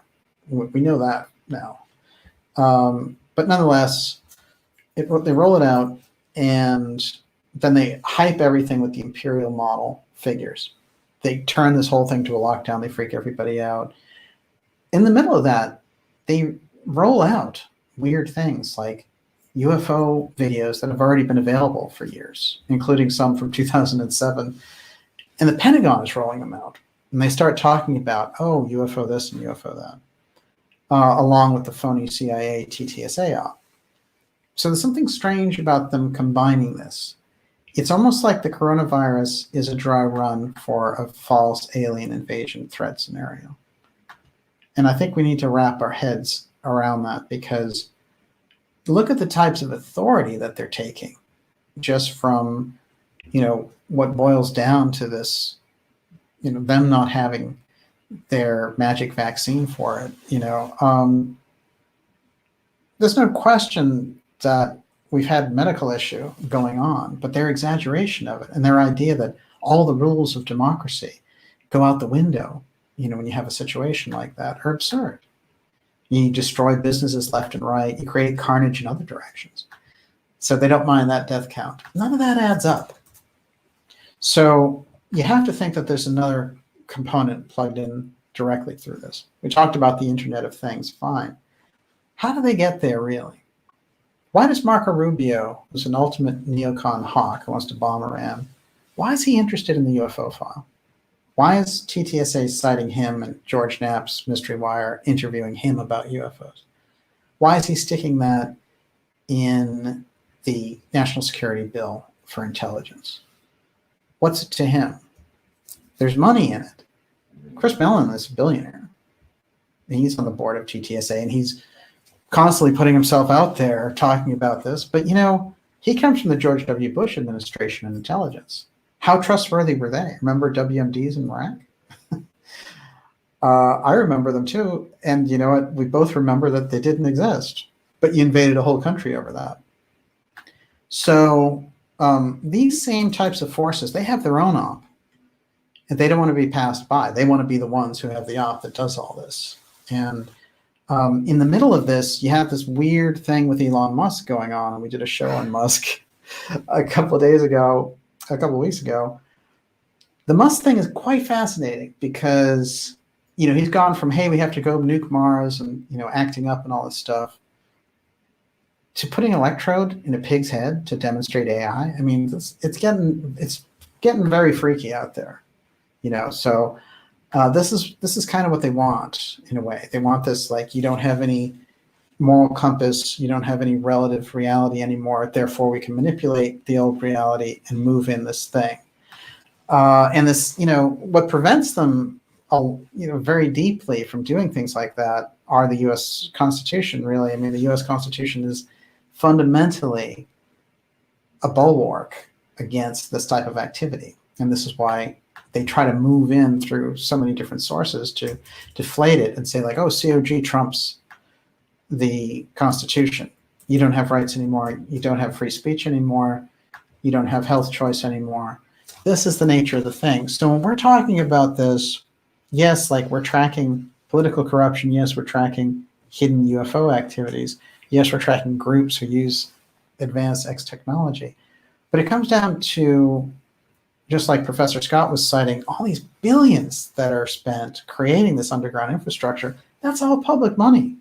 All the money sent into space, where they're now applying the COG rules into space. That's how they got all that secrecy, to shut all the attention off for 50 years while they built this gigantic infrastructure. But whose money is building it? It's the public's money that seeded the space program. So we have a real disconnect here on the level of the political leadership and then the people underneath. And then our ability to compel the leaders depends on the fact that, they need our votes, they need our support, and they need our obedience, in a sense. And if they don't get that, they can't do what they are trying to do. This is a very important piece of the puzzle. We, as a large bloc, number-wise, have the ability to compel the government to do the things that we want them to do. We also can expose the corruption at the CIA. We can also expose the corruption of the COG. COG is not a constitutional action, you know. It also is extra-constitutional. So it doesn't have any basis, you know, for them to try to say, we can unleash this military commander on you in a certain situation. You know, we fundamentally reject that. Everyone, you're watching the Dark Journalist program. This is X Series 96. I have a couple more things to add on this, including what the zombie op looked like. But before we get there, we're going to jump to questions now because it's now or never. Miss Olivia? I'm going to give Blazing River the first question. What would it look like when a civilization moves from a 0 to a 1? Would there not be chaos? I'm going to actually just throw this out, and I'm going to give it to Littlefinger, who said chaos is a ladder. The fact is, from Game of Thrones. Yes, there's everyone knows this. So my favorite character, chaos is a ladder. We have to use the chaos. So the chaos is here. It's upon us, right? It's not going anywhere. They're right about things not going back to the way they were. But we have a certain amount of control right now about how we determine our own future. That's the whole point of being an American and having freedom. Yes. We get to determine our future, our lives. And so we have to take responsibility as mature adults now, as citizens, to do that and not allow them to dictate our future for us and our children. No question. I absolutely agree with that. And what happens is they've been creating the chaos. They've been trying, by funding groups like BLM and Antifa and all this kind of thing. They want to get you into a fear mode. They want to get you off your game, and they want to pretend that, you know, we're going to be in a constitutional crisis for the election, you know, and you have to give in to this mob of crazy, insane people. You know, that is... it's interesting because I think on some level it's backfiring on them because it's making them look bad because they can't control their own cities. It's almost like their own op got out of their own hands. That's how it's feeling. It's not easy to get that just right. You know, think about the Nazis, their first attempt. It didn't work. The putsch. You know what the problem is? I read a really interesting article this week about reds. It's not even red states and blue states because within what we call blue states, there are red sections and whatnot. Oh, yeah. But is that blue people do not respect red people. They really think of them as subhuman. And so they do not give them credit. That's a big problem. Yeah, it is not just morally, but for being inventive and innovative and resourceful. And so they underestimate the red people. And that is hazardous. Yeah, that's why they're not winning. Well, that reminds me of the Hillary Clinton deplorable content. Yeah. When she went for that, this is a weird thing for any political figure to ever say about anyone. You want everyone's vote. And the idea that you would go and call half the country deplorable, no wonder she lost. She was a terrible candidate anyway, but wow, you know, this is amazing. And that reveals a kind of deep psychology, which is, you know, I'm superior. I figured out how to work the system and be a millionaire. And we've all seen where that goes with Hillary. But she definitely, you know, it's interesting in looking at the Clintons because they're sort of the poster children for political corruption. And as they get older, it becomes inescapable, you know, especially where they don't have any office. It definitely becomes more and more obvious. Okay, so I have a couple of things I'm going to jump in on, but you're going to give me a few questions if you like. Jump in now. No, go for it. Okay. Your question. Stefan Vanderlaan again. Why did Trump back off on releasing the Kennedy UFO files? They must have had something on Trump. I think that when all of the investigations were coming at Trump, he was thinking he was not taking on the CIA really the way that he should have there. And when they came to him and said, oh, because they rushed him on October 26, 2017, he was going to release the records supposedly, and they rushed him and said, on the CIA side, and said, you can't let that out. The fundamental problem, I think, inside of the JFK files is not that we'll get the real truth, but there's enough hints inside of the material that's there that have too many trails that they've covered up and that they just don't want the information out.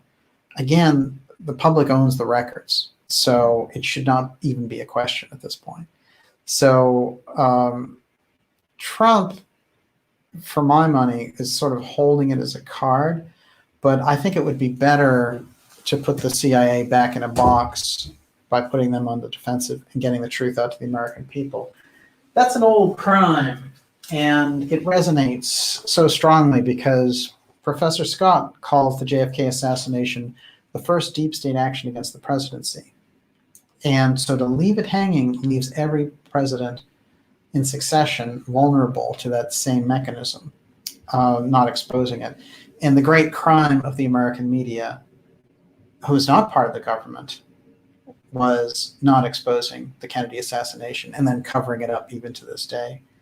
It's beyond thinking, It's there were CIA forces who were conspiring with aerospace elements to assassinate President Kennedy, and the media covered it up with the government. So they got what they wanted, but they developed a mistrust and a cycle of mistrust between the leadership and the public, and we're seeing that play out even today.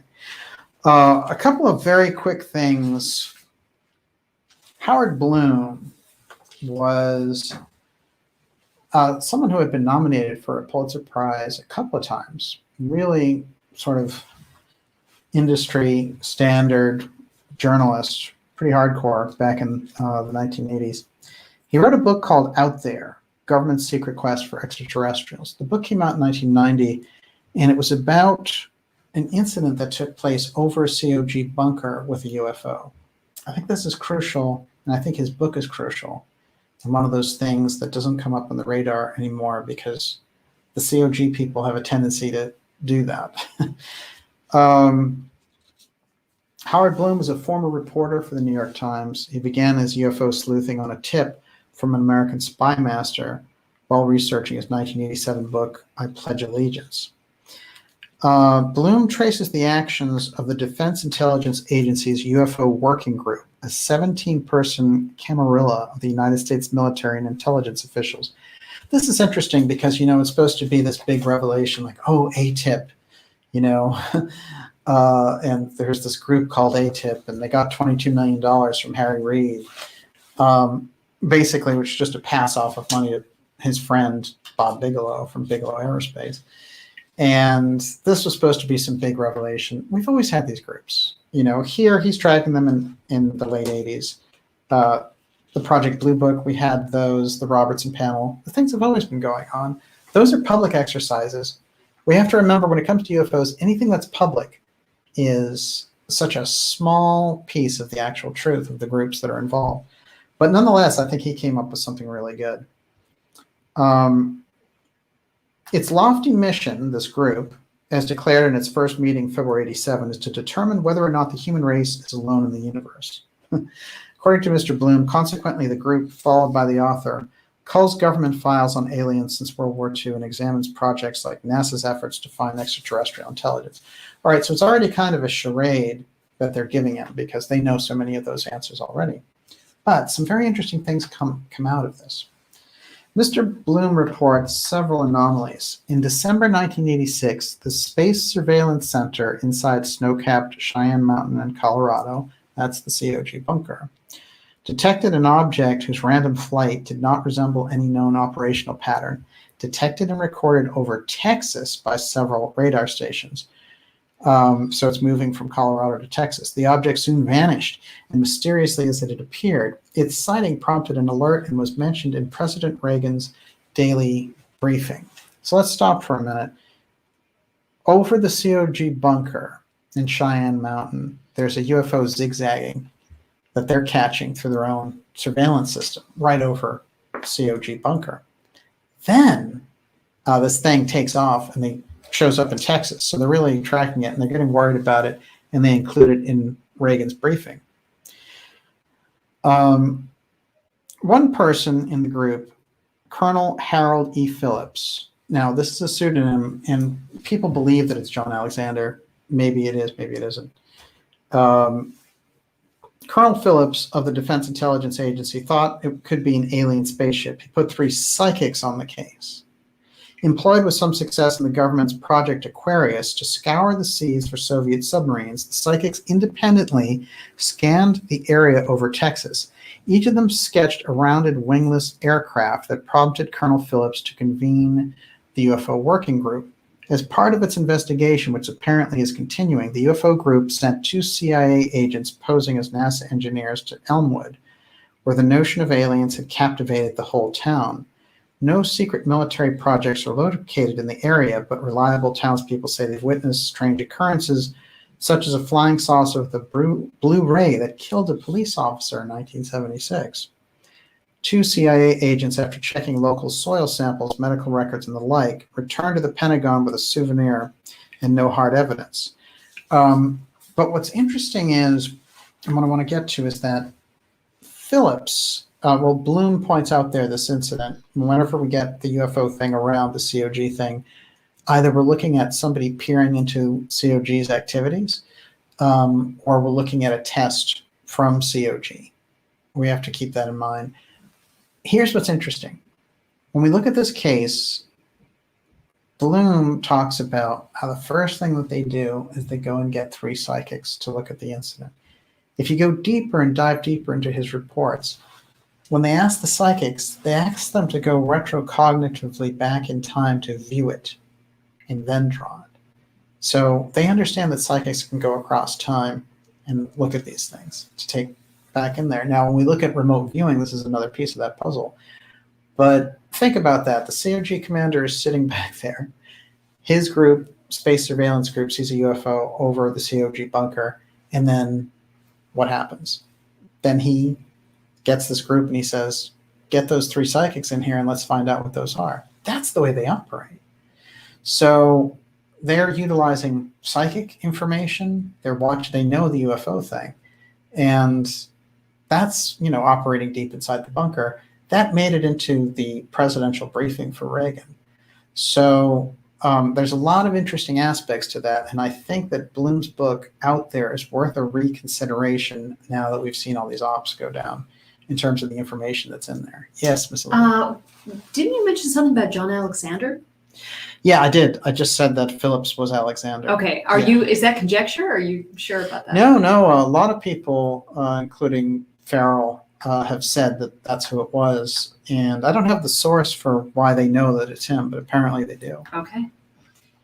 Ready for a question? Yes. Okay. So Ed Kaufman, is there any info that can connect COG with the concept of a breakaway civilization? Yeah, well, it's the ultimate breakaway civilization. Because conceptually, the idea on the breakaways is simple, which is when you're outside of this civilization, science and medicine and all these other things are available to you that the regular population can't get. Just like we know that the kind of computers and the processing power that an average person could get in the year 2000, for example, they already had it available in 1965. So that stuff was already there. So they're operating with different technology and on a different level of knowledge. The problem is there's always an aspect of this in society. The problem when you get to advanced concepts like the UFO File, X-Technology, is that it creates too much of a schism between the people who are operating it, and it makes them too superior to the people on the surface. So they lose the idea that the people on the surface, that they're in service to those people, and that we control our leaders and all that. That goes right out the window, and they just think, I'm going to use this technology to be a god. Look at Ray Kurzweil, and talking about merging with machines. It's like no one's going to stop us. So this is the arrogance of the scientific mind. That's just the nature of who they are. And so when we look at this, we have to kind of put ourselves in the minds of the continuity of government people. They're thinking if the surface of the earth is destroyed by some emergency, they'll start a new Eden. You know, there'll be no pollution, no crime or whatever. They're so superior and all the rest. That's the mindset that's down there. But the thing is, because of their tendency for secrecy, because they're not upholding their oath to the Constitution, they actually show themselves to be not very advanced people and traitorous by nature. So they've got it really upside down, but we've seen that with psychopaths over and over again. But it's interesting to consider the kind of group mind that goes on when you get into those secret projects. Look at it around the UFO file. I mean, there's so much secrecy that they had groups involved with not just intimidating witnesses, but killing them, you know, so that's a lethal form of secrecy. That's where those people are coming from. They're not, the problem with this idea of kind of a centralized group of leadership, that has its own problems. But the problem is the people who gravitate to those positions are psychopaths. And this is the world that we find ourselves in now. Just look around, you know, I use America as an example. We're seeing terrible things in other countries also. But if you look at those governors that I've mentioned, you know, wanting martial law and wanting to lock people up, and you know, you can't buy seeds or golf on Sunday. I mean, they all have that fascist, you know, every single one of them, the devil and the fascists inside. So this is the nature of the beast. Yes. Well, they have contempt for the rabble, right? Yes, this is exactly. a problem. So Ira A says, is what we are experiencing right now an attack from the economic hitmen, or were we always being hit by them? I mean, the part where they put their own dictator in place. Yeah, well, we know the Economic Hitman was a really good book. And it described a process that took place where our intelligence agencies would send these agents into these different countries and say, you get 2 suitcases. One suitcase has $1 million in it. The other one has a gun with your bullet with your name on it. And this is how we would compel these countries to do what we wanted them to do. I think in this case, you know, there's a lot of economic hitmen in closing down all these businesses. There's no rational idea for an economy to destroy business. They love, that is, the bureaucracy, the corporations. Everybody loves that profit margin. For them to destroy that, there's something in business called a loss leader, where you take a hit on the price to get people onto your system.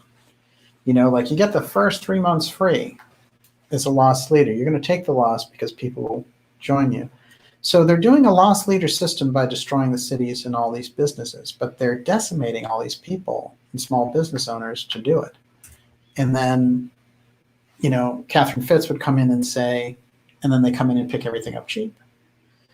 So there is this aspect of what's happening, and we've seen it, you know, they've tried to do it in countries where they destroy the currency, like Greece, and then everyone goes in there and buys the assets out. And, you know, Greece was in a terrible tailspin of this.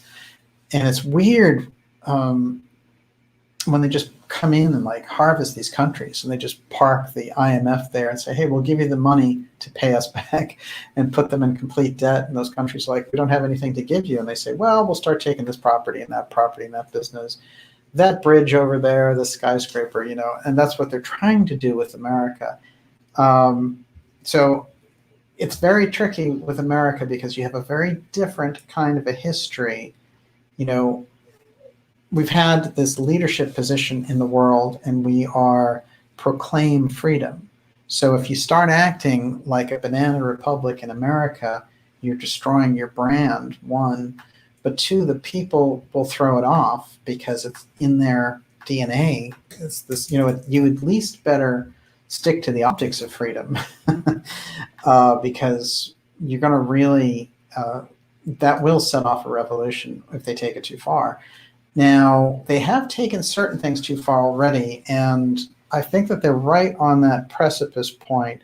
They're starting to lose influence, and they have the control of the machinations that they can control the media, they can control money, they can make mandates, they can compel people, but at a certain point, that can get weakened if they lose the support on the ground.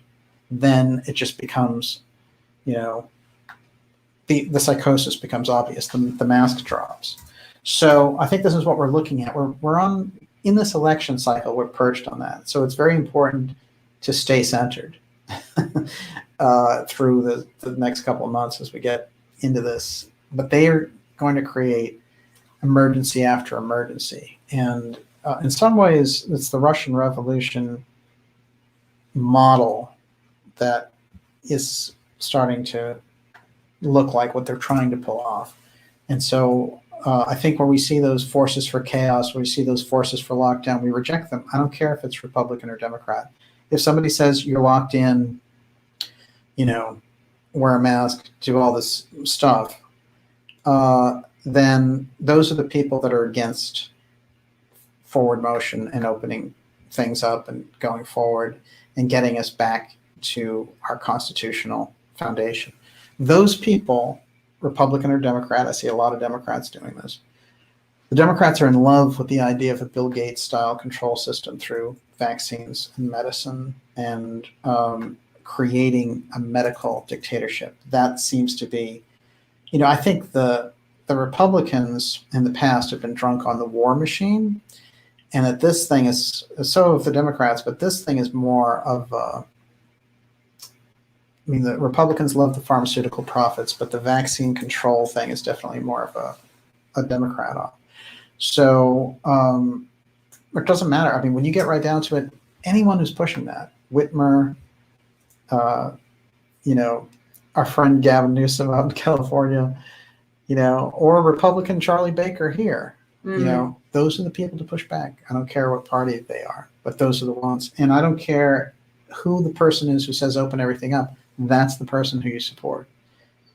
So if it's Trump who says, no, we're going to stay open, he's the guy who gets the vote. If suddenly one of these Democrats turned around and said, everything opened up, I'm turning over a new leaf, they get the vote. But that's the way we have to do it. And we have to recognize that power, because they brought things to such a precipice that they want this kind of control, but their chances of getting it on the kind of scale that they want it are slim. And so they're trying to overcompensate by making everything chaotic and stripping you of your kind of normal reality.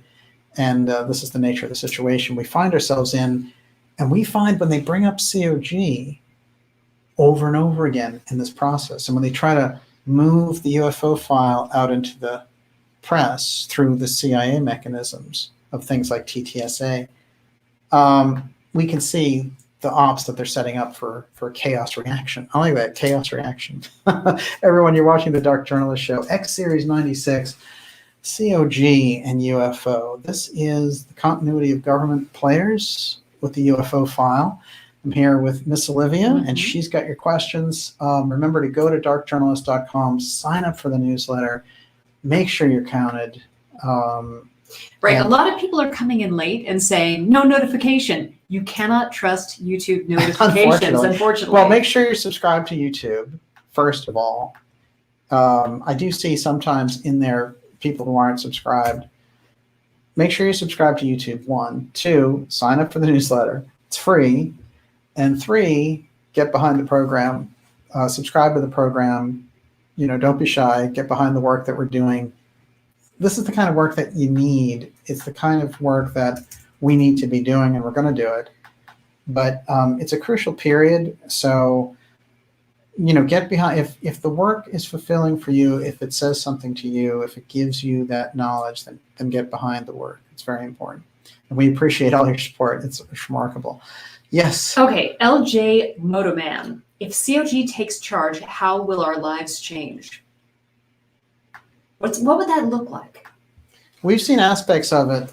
You've seen curfews. They tried to run a curfew here, and no one paid attention, really. Where they try to say, stay off the streets from 9 p.m. to 6 a.m. Or like, what? What does that got to do with coronavirus? you talking about? But it's those types of things. How does a military operation work? When you take over a city, you can black it out. One, you say you're under martial law. Two, you tell the people not to congregate. You know, you do all these types of things. COG looks very much like the quarantine shutdown, except you have regional governors and like they're military instead of these flakes like Gretchen Whitmer and Charlie Baker. So it very much would be like that, but COG is temporary, set up temporary martial law in order to get control. Like if somebody drops a nuke on Cleveland, then you are able to take over the entire operation as a military operation and control things until you can restore order, fundamentally. That's the real theme of the COG. The way that they're using it is just to roll, you know, as a threat anyway. They haven't actually, they've implemented it on 9/11 and they activated emergency powers that we still live with and that every president signs onto. That has to be clear. We live under 2001, September 11th, emergency rules. Every year, the president signs on to those emergency rules. Last year, right around Christmas, President Trump signed on to the emergency September 11th rules. We're under a September 11th emergency now. That's the first thing that needs to be released. And Northcom control COG, that whole thing needs to be exposed so that we can see what it actually is and have control over it. So this is the situation that we're in with COG. So it's a good question. How would they act? I think that they would act like a military, just a straight military rule of the city. Go ahead. I am debating the question. Okay, so David Donaway, how do psychopaths trust one another? Ritual bonding with mutual assured destruction? I ask myself this all the time. It's definitely the scene from Eyes Wide Shut. That's about 1% of it anyway. I mean, they all have dirt on each other. Yeah, but they also, one thing, I think it's important to remember, like, it's not monolithic, right? So when we say deep state, it's not one thing. There are aspects in that deep state. There's a portion of the deep state that supports President Trump. Let's not forget.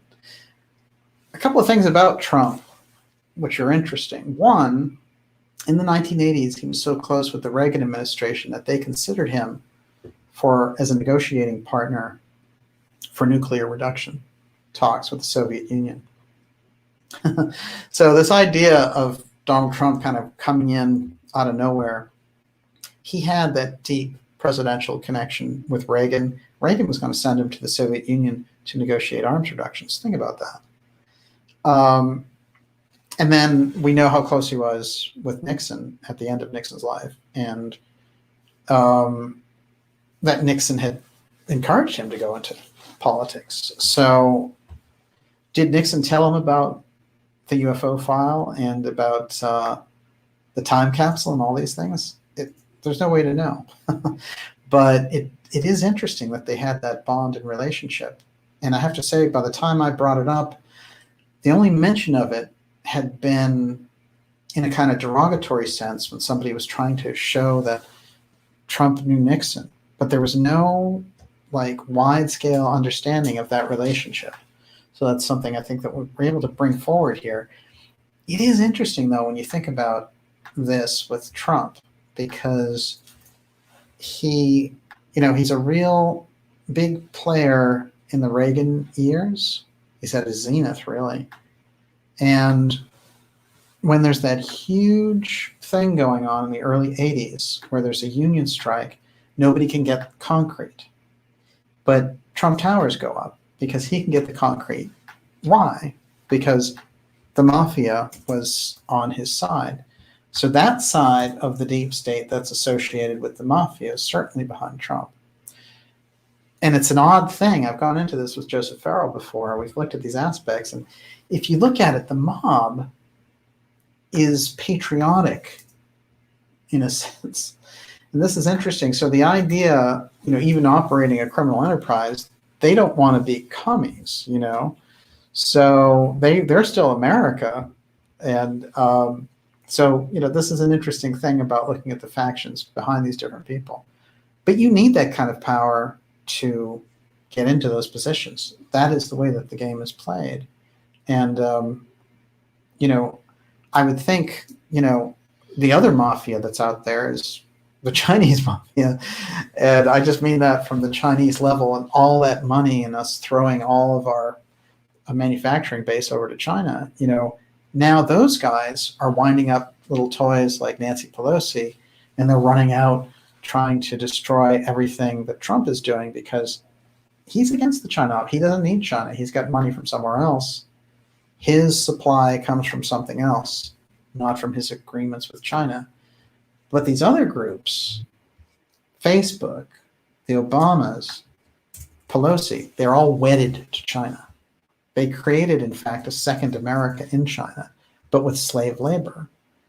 So that's who their loyalty runs to. So we have to go a little bit deeper without saying this guy's a hero, this guy's a villain. Just say, who's behind you pulling the strings? That's what we want to know. Okay, yes. Okay, so I'm going to pair these together. Ed Kaufman, is there a UFO underground base in the NORAD mountain complex in Colorado? And if so, are there ETs involved? And Kontiki Man is asking, any thoughts on how the COG UFO file ties in with David Jacobs' observations? Yeah, well, I like David Jacobs. I had him on the program, and he, behind the scenes, he offered me a great deal of material. I have to say, I think that I've learned a lot from him, and I could learn a lot more about his process for uncovering these memories with people. His 30, 40-year career of doing what John Mack did, which is working with individuals who interacted with this higher intelligence, or with alien life, whatever we want to call it, that gets to a very deep place. What's good about him is that he didn't decide right away that everyone was benevolent. He wasn't thinking everyone was a threat, but eventually it came to him that there were a lot of the ETs that were not benevolent. That's a very important piece to look at too. But I don't like the UFO threat idea. But Jacobs really never went there. He made it very individual, and he just was getting into this idea that there could be a presence here operating and have it be like a hybrid ET presence. And I think that this is the kind of depth of his work on this. When you look at someone's 40 years experience who's a tenured professor, you really get the benefit of all their experience, as opposed to somebody who's just getting into it, or a fly-by-night author who might be fun, but doesn't have the depth, So that's very interesting. Look, the COG part, I've found in relation to a number of COG facilities, there are UFO sightings. So either the UFO aspect is concerned with it, or they utilize UFOs. That is a kind of what would be a UFO to us. Anytime you get into the military, you get into a deeper knowledge around these things, but it's hard to say if they're working directly with another intelligence. It's not. There is some very compelling stories about aliens and humans working together in military projects, and basically that military selling access to aliens so that they can do abductions and things like that. And in return, they get some kind of technology or some know-how. I don't discount those. I mean, I think they're worth looking at. The way that I look at the UFO files a little bit differently, I see it like this. There's a stream of mystery related to this technology. And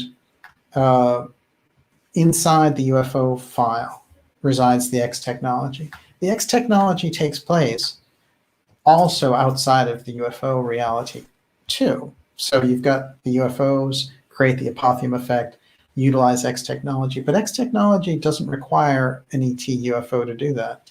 In the mystery schools, and through the work of people like Tesla, for example, they've touched on this. In Theosophy, they hid their technology because they thought the world wasn't ready for it. There are those cases where technology was being utilized at the end of the 19th century, and it was etheric energy. John Keely demonstrating 500-mile-an-hour planes to the military in the late 1890s. It's way beyond anything the Wright brothers could do. But he was using something almost supernatural. So there's an interface there when you get to technology. When you get around X-Technology, it doesn't have to be alien. It can be Atlantean, It can really harken back to a time when we were utilizing different types of technology. So it gets deep when you look at it that way. X-Technology is the key because this is what is being utilized in those programs that are using X-steganography. All the experimental planes and all the things that we see using this X-steganography, we've tracked them over 200 of those projects. And then we find people like Jeff Bezos using the X-steganography, SpaceX, deep organizing principle. All the steganography does is it signals that they have it, that they have the ability to work with this advanced technology, and that they're aware of X-Technology, alien or human. They don't have to believe in aliens to believe in the X. Quinn the Eskimo says, do you believe Trump's uncle received Tesla's work? Absolutely. Oh, yeah. Yeah, there's always been fascinating things about Tesla's work missing. And if John Trump got to it first, well, who did he get to it first? Who sent him on the job? The FBI and the alien, that is illegal alien office, Foreign Technology Office, they sent him in on whose recommendation? Vannevar Bush. So Vannevar Bush was his mentor and ahead of the UFO file. Did he let his protege know about UFOs?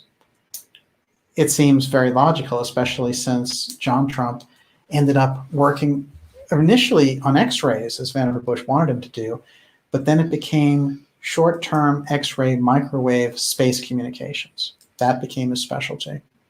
I mean, he did a lot for cancer and everything else, but this became the microwave space part was a major aspect. And, it was Ronald Reagan who gave him the Presidential Excellence in Science Medal.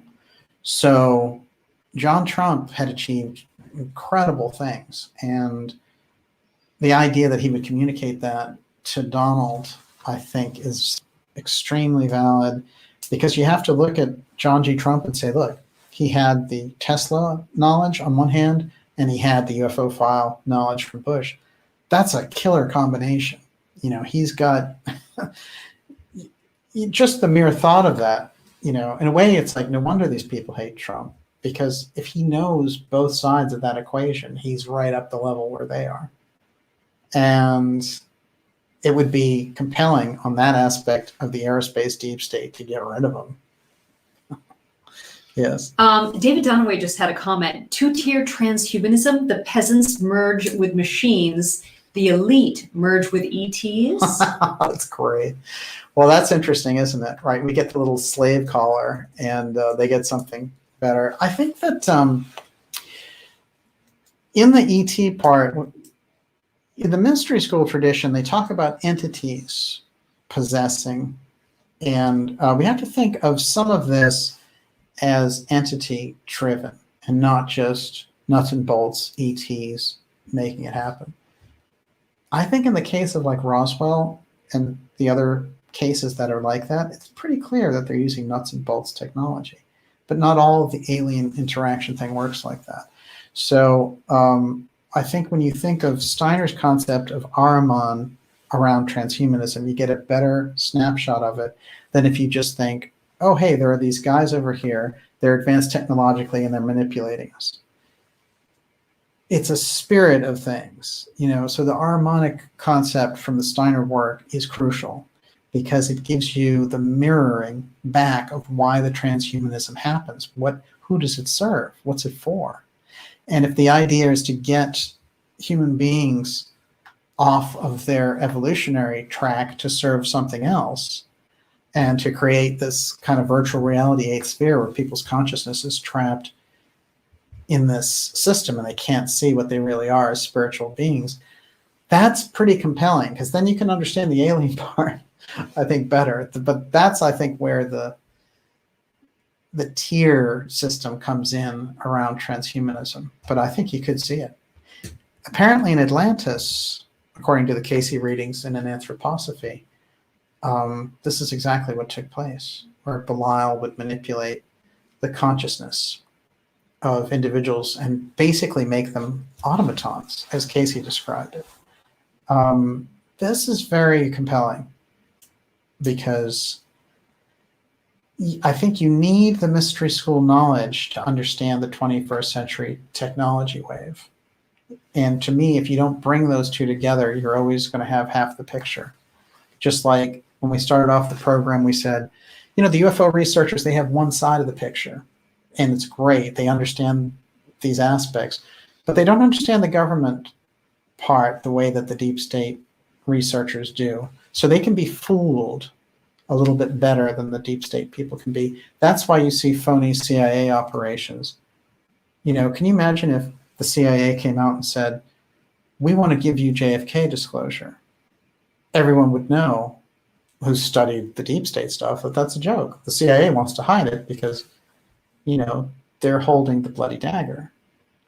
So why would they give the truth about their own crime? They're not going to do that. Just like in the UFO file, they're just going to do what suits their clandestine aims. They're not going to give you UFO disclosure. No matter how many TTSA fanboys they have hired who believe that. I mean, it's just not going to happen. You know, I think I just had a breakthrough around this because, you know, we want groups to give us disclosure, to give us truth and everything. But the nature of these groups is about the power that they hold is the power of secrecy. And even if they're never going to disclose everything. It's just not in their nature. The only way you're going to get any kind of disclosure is whistleblowers. It's got to be singular people who are going out on a limb. Have come out of that system. You know, I don't know. 2020, I understand herd mentality much more and how difficult it is for people to go against the group.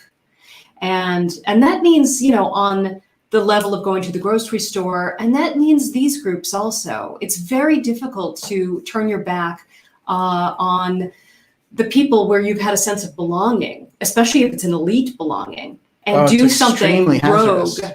Right. Well, I mean, you're taking your life into your own hands, but, you know, beyond, you're right that it's you've earned that, right? It's an elite position. Why would you want to risk that? And for what? The masses, the strangers that you don't know? Yes. Right? It's, you know, but we keep desiring something that is so difficult. Think about this. If they wanted equality, then they would have let Tesla build his Wardenclyffe Tower. Mm-hmm. And he had wireless energy. He could beam anywhere. And they were like, oh, wait a minute. We're going to lose our lofty position. You know, we have all this oil company stuff coming in through the banks, and you're going to give away free energy that's wireless? Let's shut down that program immediately and blackball your name for the next 30, 40 years. You know, this is the nature of the thing. People in those positions don't like to give up that kind of power. It's there's a human nature aspect to that, unfortunately. And if anything, what amazes me is they're greedy beyond greed, right? Look at the amount of money that Bill Gates has. There's nothing in the world that he couldn't do with $300 billion, whatever it is. But he has to be at the core of this because he is part of this system. And that system it's an anti-human system. So it's interesting. We talk about transhumanism. It's anti-human, isn't it? When you get right down to it. Well, it's like Chinatown, right? Yes. That character said the future, right? That's it. You know, after you can buy all the booze and the meals and the broads and everything, like, you know, what else is there? What can you buy with the money? It's the future. And that's the ultimate high for these people, is to actually design the world, the utopia they want, right? To play God. Yeah, they want to play God. They also want to be right. And they don't want to be called out for the crimes that they've committed. So it gets into all that. I think fundamentally it can be answered this way. technologically, we have advancements, but the people at the top of those technological businesses, like Facebook, Apple, Google, they're not ethically in a position to lead the population. They seem regressive. You know, I mean, it seems like most people have better ethics than they do. So therefore, they don't have any ethical leadership to offer. And what's interesting is I've talked with Catherine Fitz about this, and she said, well, you know, the Bushes and the Rockefellers, they were one kind of a elite clique. But they had an idea about what they were doing. These other people just think, I have the technology, I can do whatever I want. And that's a problem, you know, and I'm pro-technology too. I haven't been deep into it. So it has nothing to do with that, but it's this kind of psychosis around it of using it as an advantage. And we can see it's come out of the closet. You know, if you had told people 5 years ago that something like this was going to happen, they would have called you crazy, you know, that people would go for that kind of a power grab in the United States. Or the, I mean, really terrible things you see in New Zealand and Australia. And we're going to do our best to bring attention to those things to help those countries develop, you know, a real freedom movement to push back against this incredible thing as soon as we get done doing it here, because you have to do it everywhere. And I think that incredible speech that RFK Jr. gave in Berlin, it was kind of the firing gun. It's like, you know, we've talked about it, and now we're coming out and we're really putting the ball back in their court and saying, you know, move back on this and restore constitutional order, or you're gonna, the whole thing's gonna wipe out. Yes. I don't know if you caught this, but Ed Kaufman is asking, does the VanHerck Pharma Company in Belgium have any relationship to General VanHerck? We're going to follow up on that. I've done a lot of background on VanHerck, but that would be interesting if he has relatives in the pharmaceuticals. He certainly spreads out on the corporate end and on the military end. And the guy is one of the most decorated officers I've ever seen. And, you know, more power to him for that. It's the position of COG that I object to more than any one particular leader. But what I'm seeing with VanHerck is somebody made a real drastic change, because O'Shaughnessy had about 20 years left in him, you know, under ordinary circumstances. For him to retire like that tells me that he spoke out of school and they went to replace him. And they've moved a few space commanders around too. So I definitely am wondering about Esper and his antagonism with Trump and who he might, you know, which side he might come out on. There was a story, and I won't go too deep into it here, but General Milley came out recently and said the military is not going to have anything to do with the election, meaning that signaling really to the kind of Pelosi crowd that we're not going to play your weird chaos game if you don't like the election results. So this, I think, is a very important thing that happened there in that conversation. The military side is something we need to look at and understand better. Whenever there's a COG commander, we need to know who they are, what their age is, who their associations are, and all the rest. We need that picture filled out because their role is so crucial, and they're now being floated as the combatant commanders of the United States in the event that, say, the coronavirus, you know, if they create some operation where they fake the fact that the coronavirus has taken Trump and Pence out, you know, I'm not going to believe that. I have to ask this question. Yes. Did Casey foretell what will come out of this technocracy period? Well, he talked about the challenges and how it was going to be up to us, and that there were going to be earth changes associated with this as well. We've seen the weather changes, and certainly the earthquake activity has ticked up, but we haven't seen it on the scale that they discussed in the readings, which tells me that's something that's set more for our future. But that also is going to, you know, make people sort of reflect a little bit and say, what kind of a world do we want here? But he did say that there was going to be a war over a universal currency. And What kind of a war? Like a literal a hot war, yeah. Okay. He also talked about the potential for a war coming through the Straits of Hormuz. And this is very interesting because all the oil of the world flows through there. So that sounds like war with Iran. And again, Casey would be great for putting your mentality in such a place where, you meditate and you kind of have a positive attitude about those things and you try to see them being averted, and that would make a difference in Casey's setup. He also talked about the possibility that Japan would be destroyed by earthquakes and the greater part of it would go into the sea. This is very interesting to me because I wonder sometimes what happens when you drop a nuclear bomb in a place. And even when we do these tests and stuff, what's the real after effects of doing that? Does it damage something structurally? And we know that Japan has had these incredible earthquakes and tidal waves and things like that. So I do think it's fascinating. Now, I will say with theosophy and anthroposophy, it's quite fascinating because theosophy says, well, you're going into the fifth root race and you are going to have all these great things happen. The people will be psychic. They'll have a greater spiritual awareness. You're moving into this kind of almost nirvana, right? And anthroposophy kind of says, humanity's got this track to move along, but it has to face the Ahrimanic powers because the Ahrimanic powers would take it out of its evolutionary course and none of that stuff would happen. So it's a little bit different. Definitely, I would think when you look at theosophy, they're telling you everything's going to be great in the future.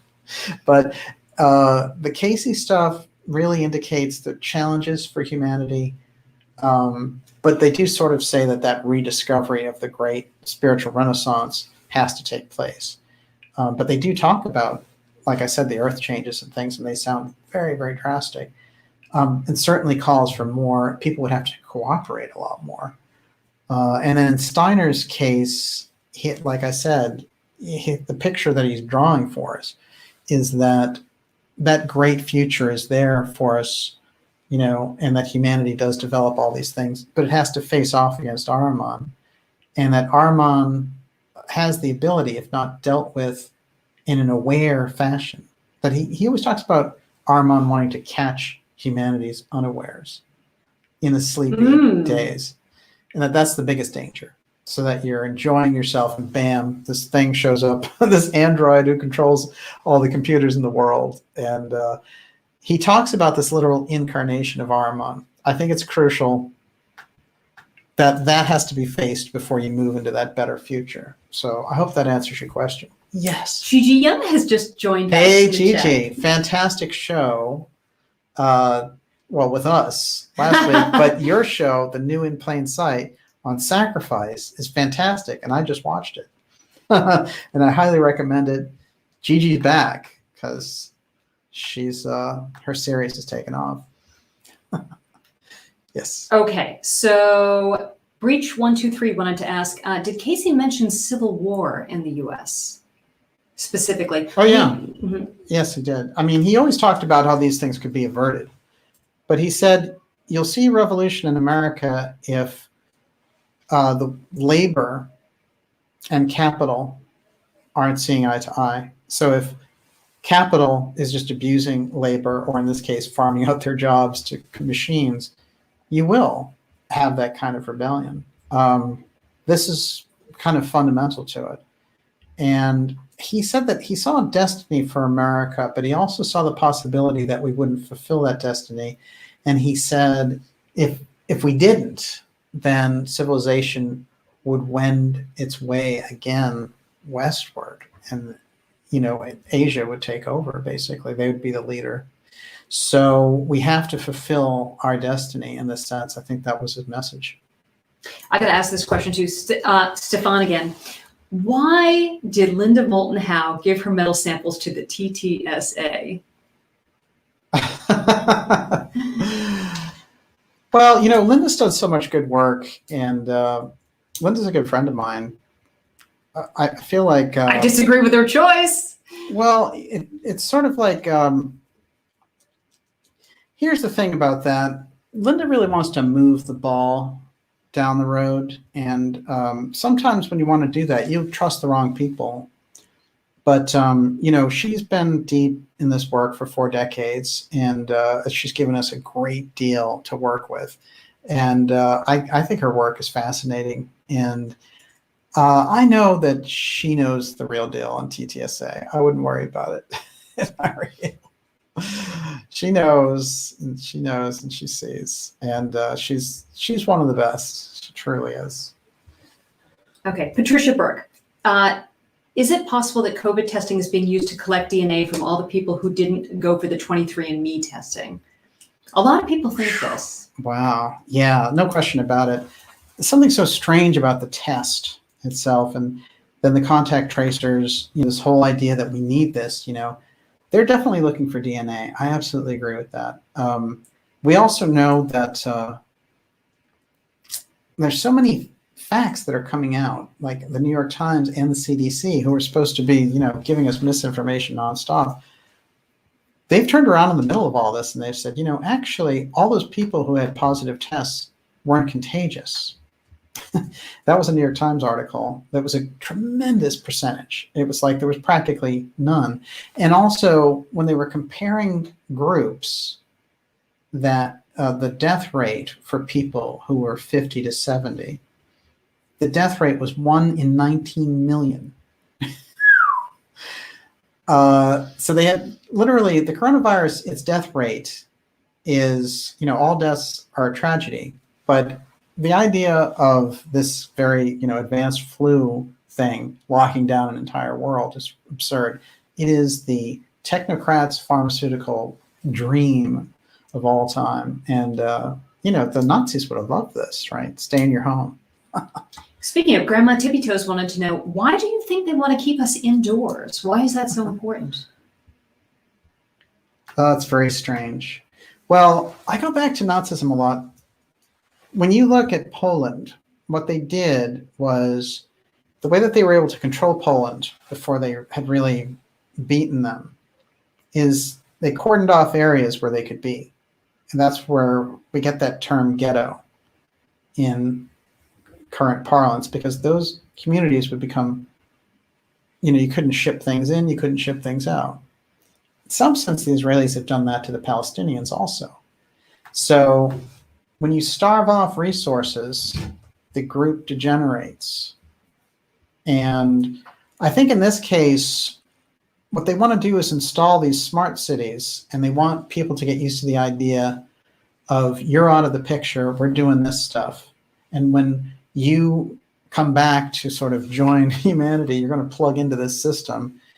You know, here's your corona thumbprint. And that is the kind of sick psychology that they've been working on. That's been cracking, though, because I think the Achilles heel in their plan is they need, if not everyone, most everyone to go along with it. And if you don't have that, you can try to compel it with chaos. You can try to compel it with military-style lockdowns and all the rest. But it seems to me that that's the thing that's elusive for them. Now, as I say that, I still see people walking around and, you know, you can't go into a clothing store without a mask on or whatever. And even after all the information's come out that masks don't do anything in relation to this. So having said that, I could be overly optimistic. It's possible. But it seems to me that's the Achilles heel in their plan, and we need to push at that aspect, which is showing that we don't buy it. And that's, I think, where we're at. Someone was promoting a burn your mask day. Like, that's fantastic. I know. I like it as a visual ritual. I think it'd be therapeutic and cathartic. Well, it's so interesting to look at the music industry. The music industry used to be where people would look to for rebellion. And, you know, you'd find everything from, and a lot of them had political edge, like, you know, the Clash, or the 60s had Bob Dylan, the Beatles, the Rolling Stones, all that stuff. And then you have successions of, you know, musicians, and music holds that flag of rebellion. And so what do? They roll out the corporate-sponsored Illuminati Lady Gaga, and she comes out with someone else. I forget who she was with, and they're wearing masks while they're performing. It's the most ridiculous thing in the world. So, how's that for rebellion? What about the spirit of music as a rebellious tool? Where is that? Do you see it anywhere?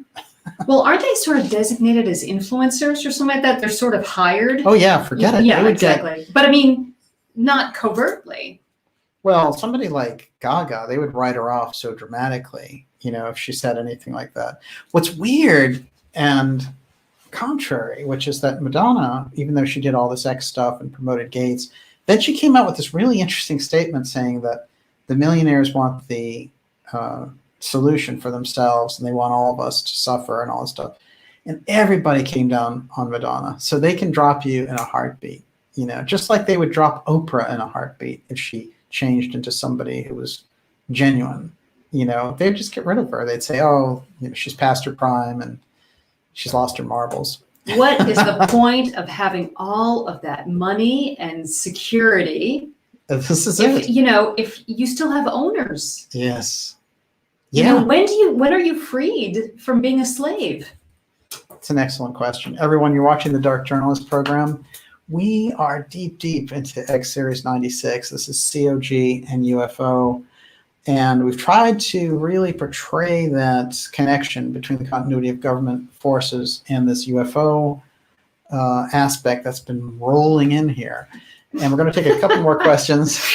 Yeah. Josh Randall said, I wrote cuck on my mask with a Sharpie. Beautiful. That's the way to do it, Josh. You've got the idea. Bravo. Actually, that's the least offensive word you can use. We're going to take a couple more of your questions, and I want to remind you, go to darkjournalist.com, sign up for the newsletter, make sure you're on there. We have exciting things coming up for you. And we've already talked about getting thrown off social media. Fingers crossed it doesn't happen, but hey, if it does, we'll have that pipeline directly. And you'll get basically the newsletter once a week will come in your inbox. And the things we have coming up for you are very interesting because the fall is not only going to have incredible guests, and yes, we're going to have Gigi Young come back, but the guests are going to be incredible. The shows are going to be fantastic, and there's some very special things we have building up to the 100th episode of the X series, which will be a mind-boggler, and I don't mind telling you, but you're going to want to have that information first, so make sure you signed up for that newsletter. Let's take a couple more questions, and then we're out of here. Okay, this is from Josh. So isn't it odd that UFOs are able to traverse unimaginable distances, yet somehow crash on Earth? What is your theory about why Roswell happened, for example? They do crash. There's no doubt about it. They crash. I've talked to people who've witnessed those crashes or the after effects of those crashes, and there's a long trail of 75 years of retrieval stories. So when you get into any one environment, it would be like saying, look, America has this incredible drone. It can fly all the way from the Middle East to Afghanistan. But when it gets to Afghanistan, it's in a different place. It's in a different terrain. And so if somebody was coming through space and they were here, they would still be subject to physical laws here. No matter how much apotheum they're generating, you're still in this environment. And there could be things electromagnetically that they hadn't anticipated. I'm sure there are issues, magnetic storms and things of this nature that could cause a situation like that. So I do believe the crashes are rare. I do believe they happen. And I do believe also that they are targeted. So in some cases, I think we try to bring them down. Here's an interesting thing to ponder on that. When John Trump was with the FBI agents and he was going to get Tesla's papers, what he says is that the FBI agents were obsessed with finding information about pulling down objects, flying objects at a distance. That is, if you could be in Hawaii and press a button and a flying object would go down over the UK. This was the research that Tesla was working on that they were interested in. 2 years after that conversation, the FBI came up with the term unidentified flying objects. So it went from flying objects taken down at a distance. It sounds to us like planes, but what were they really talking about? When you get around Tesla's work, that's X-Technology. And we know that he certainly talked openly about alien contact and all the rest. So were the FBI people looking for, how do you take down UFOs at a distance? That's how it reads to me. Also, it's a weird thing. Out of all the things that they could be looking for, why were they looking for that? So, yeah, so that's an aspect of being able to take it down. But also, if you're foreign and you're an alien, you're coming in with your technology into an environment, there's a possibility that even with your sophisticated machinery, you could run into trouble. It is, a fact. Accidents are a fact everywhere in the universe. That's a good point. Yeah. So Ed Kaufman wants to know, are the crashes caused from ETs that are battling among themselves? This is interesting. There have been people who've witnessed these things happen. And we think in a kind of warlike term, so God knows what are actually happening. But, there's a few things about UFOs. I think there's really three categories. Of course, there's the advanced craft that we make utilizing X-Technology. That's one that would look like a UFO to us. There's off-world visitors, and so they would constitute all sorts of different types. And then there could very well be a group here that utilizes X-Technology that is not known to us. And they've been written about in people like MacToni's work. We're talking about them, crypto-terrestrials. There is something to that. I remember a very interesting story of a contactee named Dan Fry. And he was picked up by a craft and flown around, and he was basically abducted. But the people sort of looked exactly like us, but they claimed to be descendants of Lemurians. That's pretty heady stuff, but it's worth contemplating, I think, especially since we know they had ancient technology. In ancient times, they had advanced technology. So are they Lemurians? There used to be a very active thing around Mount Shasta where people would see ships and they would see people just entering the mountain.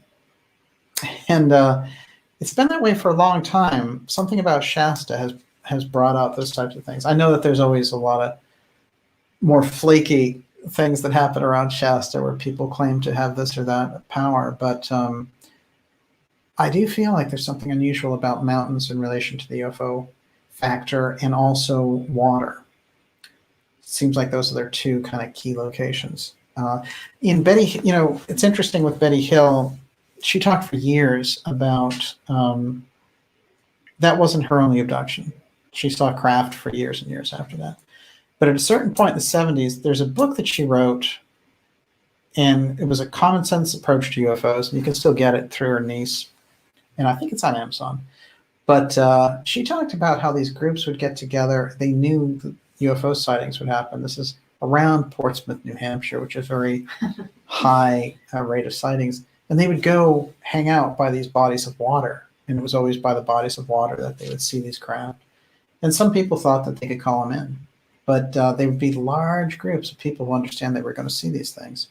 So, yeah, New Hampshire. New Hampshire's got it in. Okay.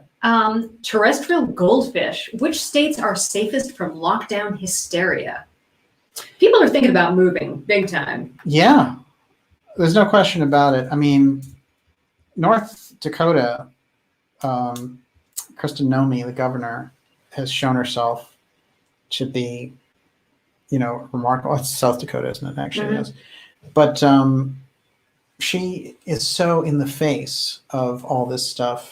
And they obviously had that big Sturgis get together there. And there were no reports. There were no problems with that. You had 200,000 people there, you know. And aside from what you would get ordinarily when 200,000 people get together, it was totally normal. So there's no question about it. It's going to be fractionalized that way. You're going to look at cities and states that have governors like Newsom and Whitmer, and it's, you know, I can't imagine going to live in California. I lived there, and I couldn't for a moment think about that, living under Gavin Newsom, because God knows what he would pull, because he wants martial law, and the psychopath would do anything to get it, right? So it is very important. Look at Cuomo. You know that Catherine Austin Fitts is calling Cuomo the COVID butcher. Wow. That's pretty heavy duty. She knows, and she sees, and she watches. She's been watching Cuomo and telling me about Cuomo since in the late 90s. You know, Cuomo was very much involved with trying to shut her company down because she wanted to have some transparency on the numbers around housing and HUD and all the rest. So I think some of these governors are really looking dirty, and I would definitely move to where, you know, you think the leadership has a more free thing. And I couldn't say that any particular state, you know, I mean, I mentioned that one with Governor Nomi. She's quite remarkable. And we've seen some other really good examples of this. And I think in Florida now, the Governor DeSantis is doing a good job. So, and it's a weird thing to think that, you know, I mean, Republicans and Democrats can all act like psychos, but the Democrats are really reserving as governors the psycho pill. I don't know who's paying them, but I feel like the Chinese government has such a lock on the DNC that they can compel these people to do anything. You know, and I say that, I look at Charlie Baker here in Massachusetts, who's a Republican, and he's not acting any better, you know? So it's not the political thing that you're under, but certainly I think the Dems have lost it completely. All right, we'll take it has to do with the demographics of your state and the Yes. industries of your state. So, you know, hospitals are huge here. True. Colleges, universities are huge here. The Chinese population of students is huge here. True. You know, you just have to factor all that in. Well, it's interesting. I can tell you one thing. In the Casey ratings, he talks about what will be the safety lands. And he was talking about for Earth changes, but he mentioned Ohio, Illinois, Virginia, and Nebraska.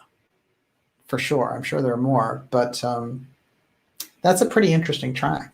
I know that they've been really trying to monkey around with Virginia recently, which I find fascinating. They're trying to make Virginia, which is a southern state and really very independent, they're trying to make them ground zero for forced vaccinations and all kinds of nonsense. So we'll see how that goes. Danielle Jorgensen, how many of these aliens are actually advanced Earth humanoid subspecies that escaped the younger Dryas cataclysms? Wow. So say the first part again. How many of these aliens are actually advanced Earth humanoid subspecies? Yeah. So you're talking, it's kind of like the Daniel Fry story, which is, this is interesting because when you look at Graham Hancock's work, he is very into the Neanderthals. And he thinks that they've been completely misrepresented in history. He thinks that they were peaceful and like very, you know, had incredible depth intellectually. But he posted something today, which was a Neanderthal flute that's 50,000 years old.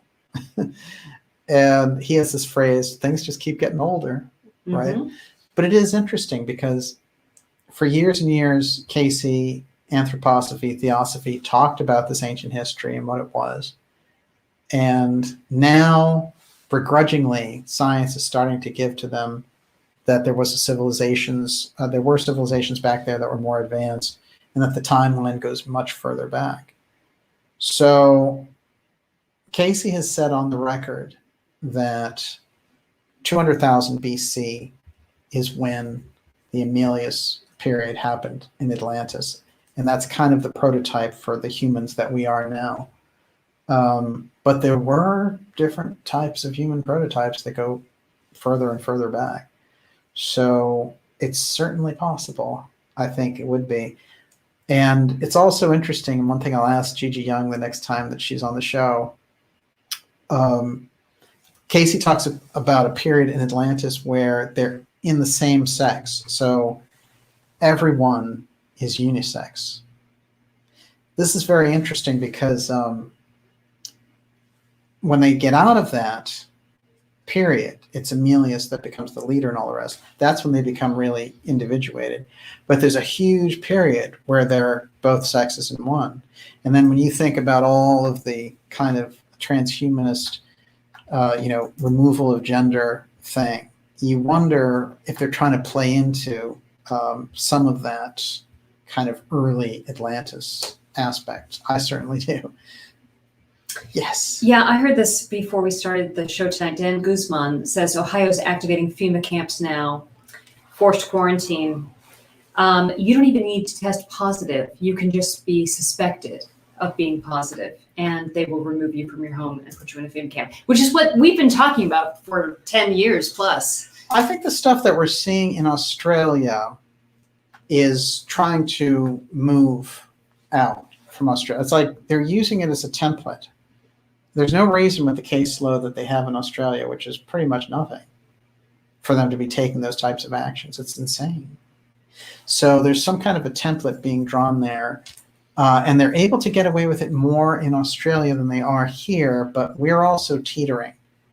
And I think what can happen is the freer America becomes, we can point to countries like Australia and say they should be free and use the power of America to help those freedom movements there. But you have to wonder who in all of these countries are controlling this. Are those countries, government after government, all under the same leadership onus? Think about that. That is a very good question to bring us around on this subject. And with that, one more question, Miss Olivia. Okay. Richard Warner.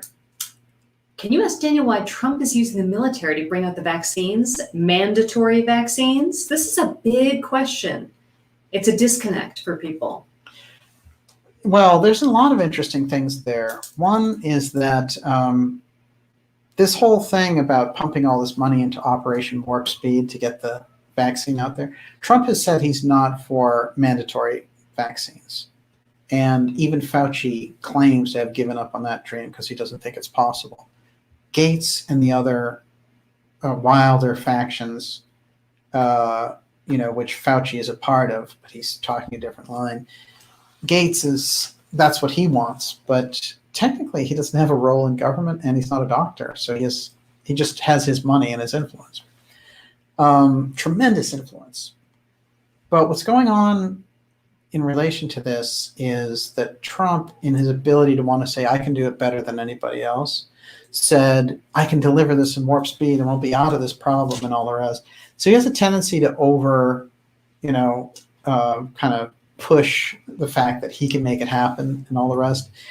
And there's also a people-pleasing quality with that. But I think that what's interesting is Bill Gates tells a story about, getting invited to talk to the White House about vaccines, and that Trump's aides come out and say, now you're going to have to listen to the work of Robert F. Kennedy Jr. And Bill Gates was like, I knew it was trouble then, and I told Trump, I'm not going to participate, And they did end up ousting R.F. Kennedy Jr., but that's, R.F. Kennedy, RFK, he was really pushing this forward around Trump, and I think that Trump got the message there. But I think that Trump picks his battles, and I don't think that he's coming out big against the vaccine because he sees politically it's viable for him to, he came out to his credit and said hydroxychloroquine works, and he tried to get the FDA to promote it. The fact that they blocked it has to do with the tremendous power of the vaccine lobby. And what's weird is when Trump got really behind this warp speed thing, you had people like Fauci saying we should take our time because they don't like to build the idea of hope in people's minds. It's a very strange thing. They realize the fear of the op was slipping away. So even the thing that they wanted, the universal vaccine, they didn't really want to push it, like they were like, oh, this might actually help Trump if people relax a little bit about this. But like I said, if we get into the habit of calling what they're talking about now with the Gates vaccine for coronavirus as an injectable, this is something I think that will help us to change our point of view on this. Because that's an injectable. That's taking in strands of sensors so that you can be updated and all the rest. That is a program. That is programming a human being. So that's a totally different thing than taking a vaccine for smallpox or something like that, which already have problems. But the injectables thing coming in, the transhumanism cloaking itself as a medicine, is a really sneaky thing because people trust medicine predominantly. So they must have done their research well and said, well, if we just roll tanks on them, it's going to be hard. It'll be a bloodbath. But if we get them all to show up at testing centers and inject them with sensors and updatable credit cards and stuff like that, then maybe we can make this happen. So I think you have to say that we are in a war in this sense. And so to go back to your question, it's not encouraging that Trump did that, but I don't think that he believes in a mandatory vaccination. I can't see him trying to pull that one off. We will all see. We'll all see. Yeah, he could. But it seems to me that he would lose his base in a heartbeat. Right. And, I've said this in relation to Trump before, which is, in order to preserve the work that he's done, the minute you send one missile towards Iran, it's all over. And no matter how many people like Pompeo want to do it. And so also I would say the minute you try a mandatory vaccine, that'll be the end of your legacy. Hopefully he doesn't do it and he sticks to his guns. Wow, amazing stuff. Thank you, Miss Olivia. Extraordinary. Great questions tonight, everyone, in the Ideas Room. A great crowd, and we went deep on COG and UFO. This connection between the continuity of government and the UFO File program is going to be ongoing. We have pointed out Brigadier General VanHerck has now taken command of COG from Terrence O'Shaughnessy. He's the replacement, and he has the Roswell connection because he commanded the 509th Bomber Group, and he ran the strange zombie apocalypse exercise as well. That's very unusual. Wait, do you have that picture? Where are the zombies? Where are those zombies? Hey, I did want to show this. This has been happening a lot, and I've been doing a lot of tracking of fireballs. In Australia, they've been happening big time. And here in a live newscast 2 nights ago, the newscaster in Sydney has one of these UFO-shaped fireballs going by.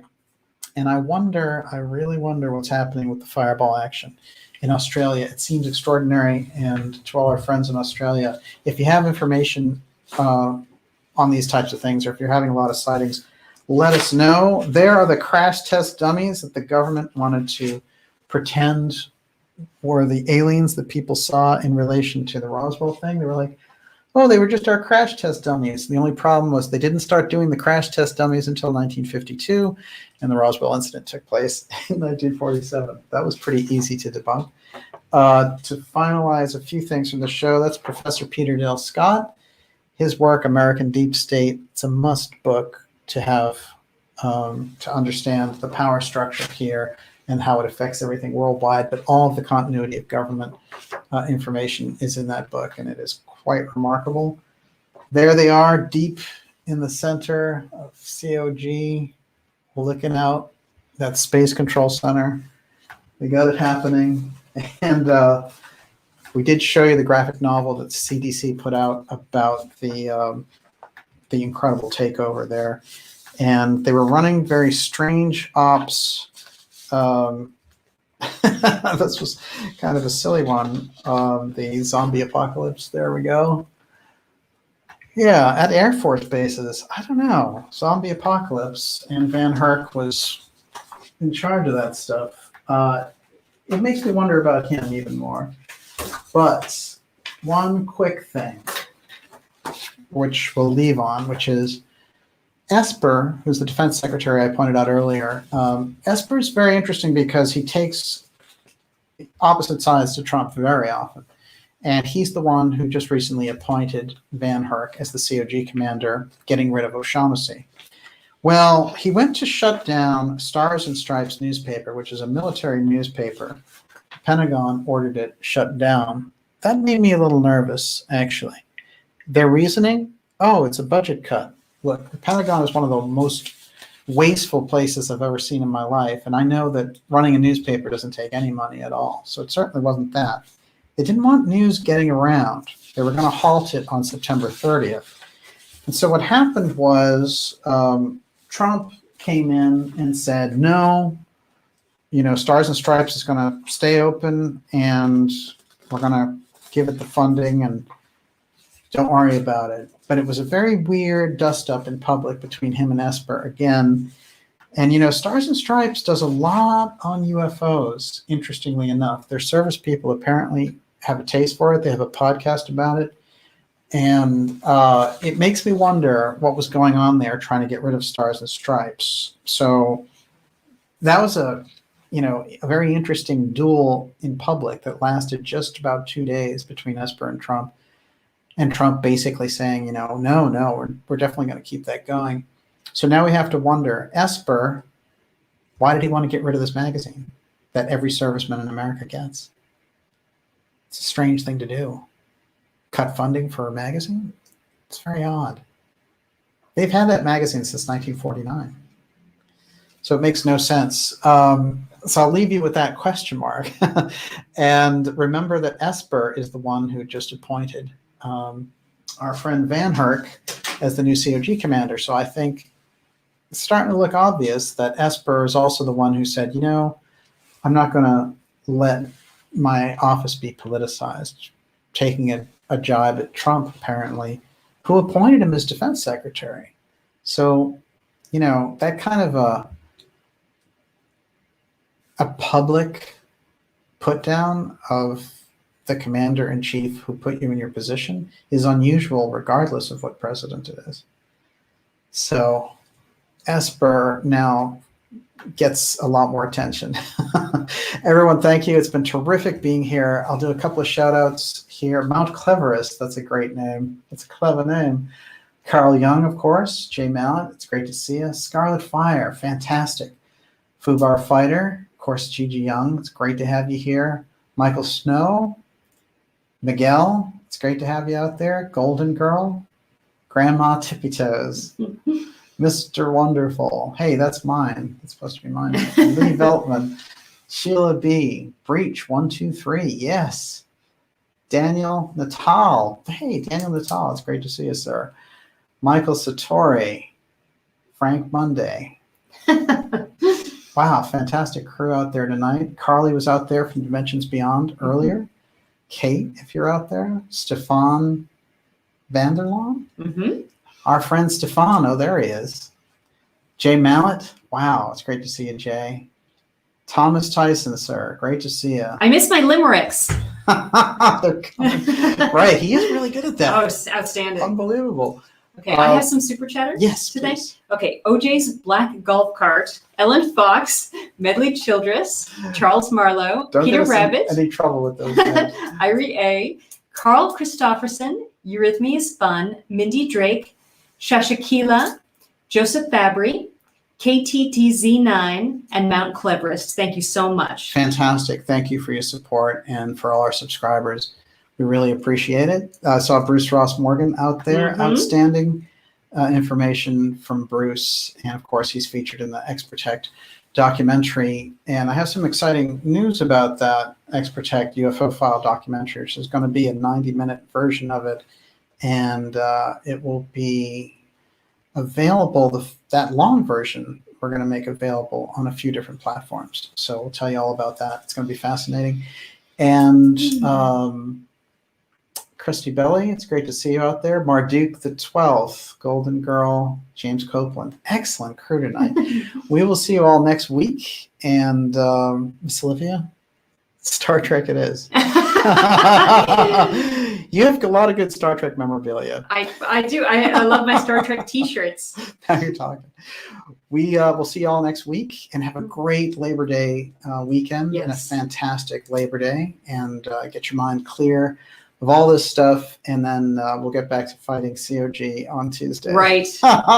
Take time to breathe. Enjoy the beautiful weather. I like that. Yes. Yeah.